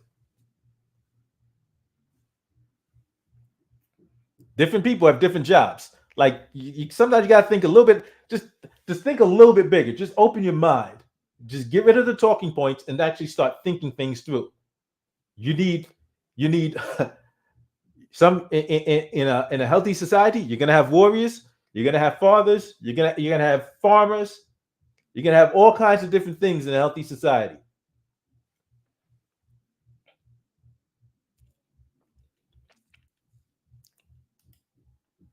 Since when did I say Black women aren't good enough to marry? Like now you're just making stuff up now. I am Black pill, only looks, money, and status. Man. No. Let me tell you about the Black pill. No. And I'm not going to get into it in this video, but as simplistic and juvenile as the red pill is, the Black pill just doesn't know. Like, no, the Black pill doesn't know what's going on, and I'm not like it's not. This is. I say that as like there's so much. There's stuff. There are people that are lying to you about what actually is happening, and I'm gonna have to get into that in a later video. That's not true. Looks, money, and status are not the only things that matter. Trust me. Trust me when I'm saying that. The Black pill, as bad as the red pill is, the Black pill is just wrong. And I mean, and I'm not saying morally wrong. I mean like factually, informationally wrong, incorrect. That's what I mean. That's not all that matters. Absolutely not. You can't expect policies to be created to help Black men be reckless with sex and avoid. Why would you down the talk but promote ideologies they promote, which is anti-marriage and family? No, I say I promote freedom. If you, some people aren't, some people don't make, some people won't make good monogamous partners. That's a fact. That's reality. Like, you need to wake up to the real world. Some people will not make good monogamous partners. Some people will thrive in polyamorous relationships. But I say I promote being open and honest with your partner or partners. Let them know this is where I'm at. I'm not monogamous, or I'm not, or I want monogamy. And if you're all on the same page, great. If you aren't, then you'll need to go separate ways and deal with people that are more compatible. Exactly. Or people. The current policies do benefit Black married couples. You seem to want policies created to help Black men avoid being responsible husbands and fathers in the home. You're just making stuff up now. You're literally making stuff up. I want politicians to offer policies to help the Black community. You have policies for the white community, you have policies for the Hispanic community, you have policies for the Asian community. If you want Black people to vote for you, come with policies, come with talent, tangibles. Everyone's getting mad at me for saying mixed isn't Black, but would any of you get mad at a white person telling a half white person they aren't white? Well, listen, that Fox Soul show I was talking about. Okay, I didn't want to name her, but okay, like it was surprising. Cynthia G was actually on the show, and that's one of the things she said. She says, "Listen, the reason why mixed people identify as Black is because white people won't let them identify as white." And I said, as much as toxic as she is and can be, I'm like, I would find it interesting to see a mixed person, a person who's Black and white, say, no, I'm white. And then see if the white community says, okay, yeah, you're white. I'm curious to that, because I'm not saying it's never happened. I would like to see it happen. Not everyone is mad at you. See, you were worried over nothing. I'm not mad. I just need you to be consistent with it. I don't consider them Black either. I consider them mixed and multiracial. I don't call mixed people Black. My Black woman experience is totally different than a mixed woman's experience. That's what Cynthia G was saying. She was talking about how society and like is using these multiracial people, biracial people to replace, and in specific, she was talking about Black women. So they'll get a biracial woman and then say, "Oh, look, we have a Black woman. See, we filled our quota." And I can't say they don't do that. That's the first thing I agree with you with. Okay, common ground. We're making progress here. We're making progress. Are you doing what King Randall's doing? No, I'm not starting a school. My area is, one of my areas right now is legal, in terms of focusing on legal aspects. I have a solution for drugs. Legalize them all. If you OD, you OD. I agree.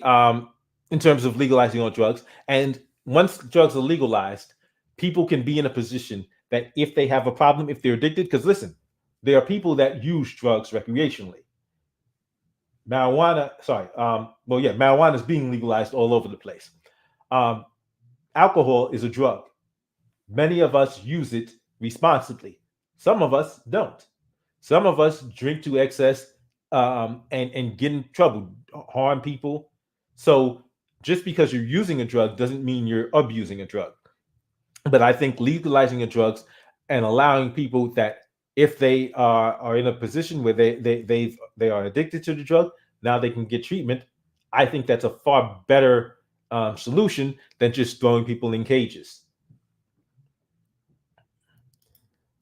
Just trying to explain something to you. Historically, mixed folks were rejected by white America even when they were children. Yeah, the one drop rule was done to treat black blood as poison. That was the whole one drop. Um, Rejecting them now in the other directions akin to that. Yeah, I see what you're saying. Mix is mix. Black is black. I get annoyed when people Nick Fuentes, Tim Poe, Kyle Rittenhouse is a Hispanic because they aren't really Hispanic. Plus, these three individuals don't know how to speak Spanish. I didn't know that about Kyle Rittenhouse.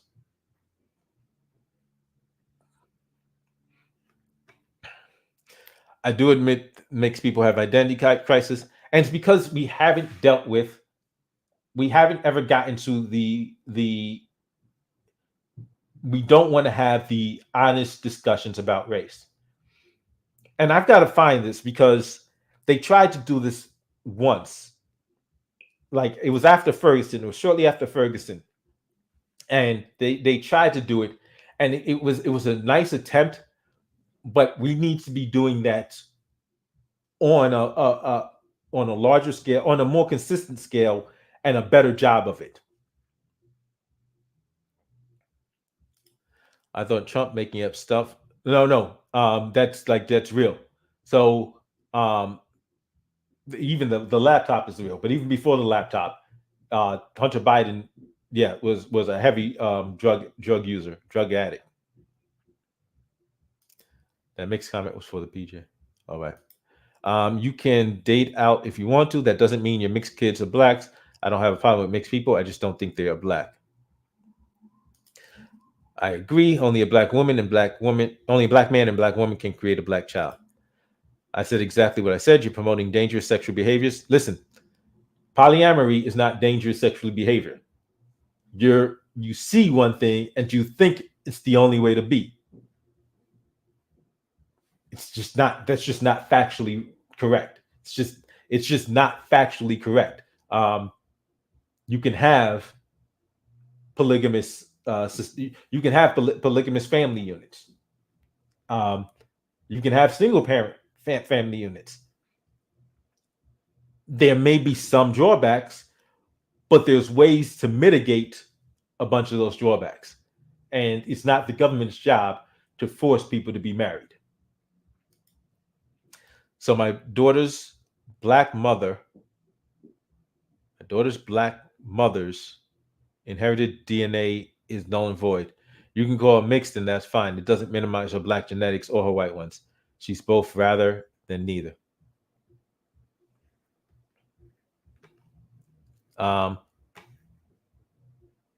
this be recorded and uploaded? Yeah. So once this live stream is over, it'll be on the channel. It'll stay on the channel. Mixed people are going to destroy black people because they can hide behind. I think we can look at history, and there's like it really. If we just take a look at what's happened in history, how many of us are actually just like fully black? There's a bunch of us that if we do our 23andMe, we'll find out that we have, some white relative or white lineage somewhere down the line, or some non-black lineage down the line. It's just the reality of what it is. I would advise black men to avoid reckless sex. So listen, I'm not saying be reckless. You can be polyamorous and still be responsible. You can make sure that the people you're having sex with, you know who they are. Like y'all can even exchange and now there's something about many polyamorous communities where it's a regular practice to do health screenings and to share your health screenings with your partners. Like that's especially considering the fact that there people are having sex with multiple people. They're very attentive to regular health screening, open communication about their health status, and being protected at when they're engaging in sex. The system and policies are designed to benefit married people. That's why BM get caught up with child support and other legal matters. So listen, and this is why I say if a black men need to be thinking about who they're having sex with. Definitely choose somebody who, if you're going to have sex with somebody, especially if you're intending to have kids by them, make sure you know who they are and make sure y'all are compatible. But once again, this is a discussion. This is an informal discussion. This isn't something that can happen on a policy level. Gotta go. Have a great day. You too, Molly. Came in late. Gonna have to watch this after. Oh yeah, take. Don't worry. It'll be up. It'll be uploaded, and you can watch. I emotionally and spiritually agree with Molly Smile, but escaping the echo chamber is factually correct on polyamory. I'm sad about it though. Interesting discussion. Thanks for checking out the stream. HIV can take up to 6 months to show antibodies. Herpes may not show up all unless you're in an outbreak. Testing is not foolproof. It's not. But guess what? Sex isn't foolproof. So a married person can be married. They can wind up separating, getting divorced, getting remarried, and not realize that they have diseases from somebody. Because like it doesn't take, if one person is stepping out unknowingly, they can still, infect the other person with their wife or husband with sexually transmitted diseases. So like these things can happen. But ultimately, back to just where I'm at, it's because I'm not seeing solutions offered by Blexit, especially at the national level. I don't trust the organization at the national level, and I know that they will limit activity at a local level. Like, no, I'm not going to be joining Blexit. I mean, it's if you talk about diversity of thought, like that's something Black Conservative Inc. will talk about, but then they will only choose and only accept Black conservatives in their circle that are using the talking points. So doesn't matter how much for limited government I am, doesn't matter for how much of constitutional of being constitutionally, like this is what the Constitution says. The Constitution must be respected. Doesn't matter how fiscally conservative I am, because I'm not using their talking points about Black people. They'll consider me the enemy, and then they'll claim to be independent thinkers.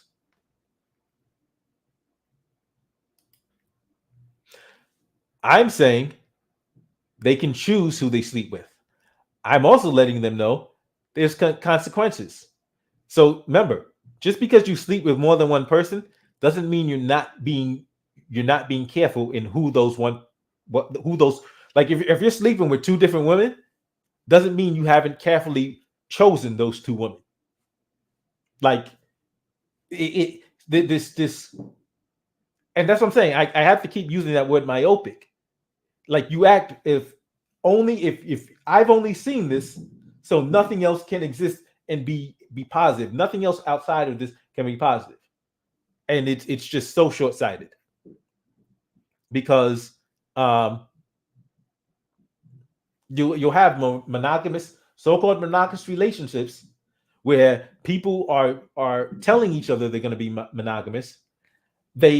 One or both people will know they can't really live monogamously, and then wind up causing heartache and hurt to the other person because they weren't honest and upfront with them.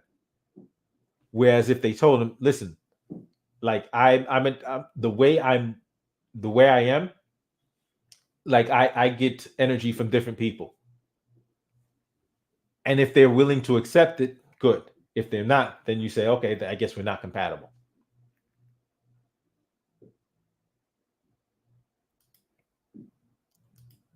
I don't like poly. I'm conservative for myself and progressive for everyone else. People should be able to do what they want to and suffer their own consequences. Yeah, but remember, the same thing comes from like there's monogamous relationships that end in heartbreak, that end in you know where things go wrong, and there's monogamous, there's two-parent households where the kids are being abused, neglected.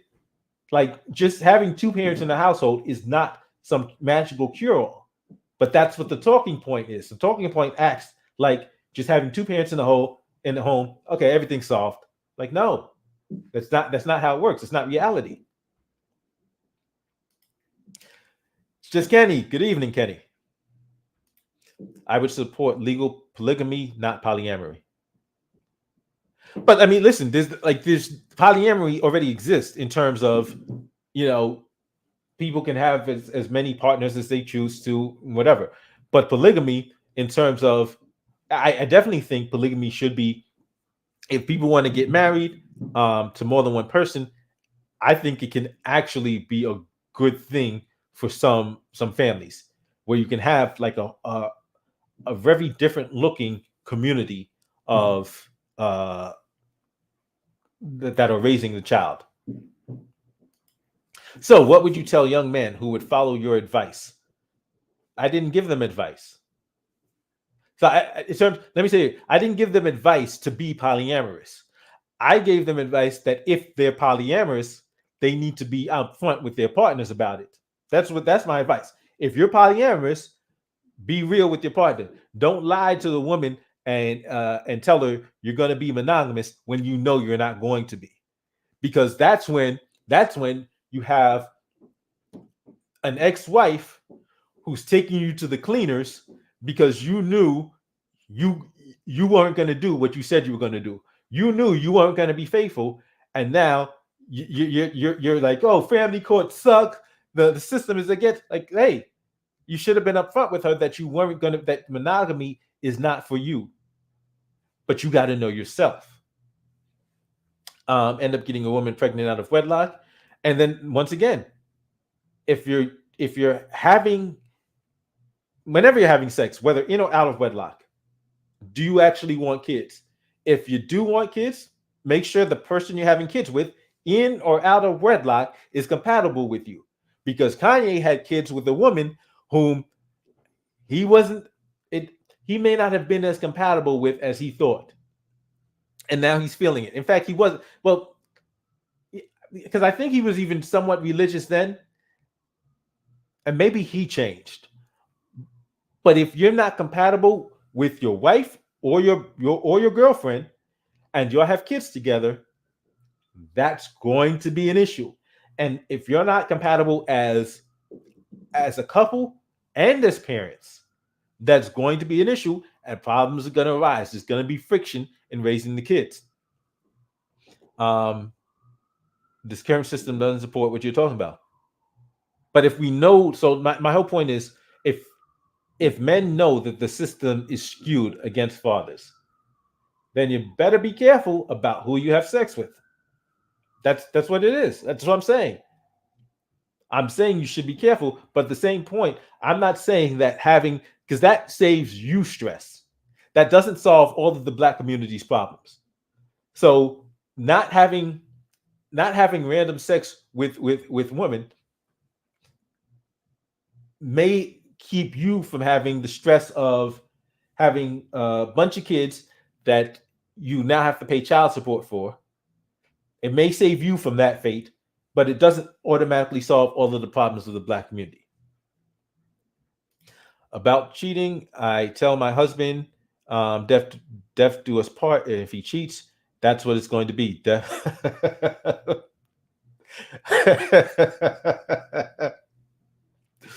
Thank you, Red, Black, and Green. Thank you. I appreciate it. My man never misses. Yeah. Yeah. So I mean, it's just it's a very complex issue, and that's all. And that's my point. Solving the problems of the Black community is complex. There's not just a one slogan. Oh, families, two-parent families. Like, that's very simplistic. That doesn't solve a bunch of the other problems. That may help. That may solve one set of problems. That may help in certain areas. But if we're, as a politician, you're going to need to come with policy, and as an organization that that claims to be focused on building the black on helping the black community, I need to see more from the people in power, the people in leadership, and not just local leadership, because the national leadership has the ability to stifle the local leadership, and we see it in like the Democrat Party. No matter how sincere an individual politician may be, the party has the power to shut them down and to limit what they can accomplish. Exactly. A one size fits all doesn't exist.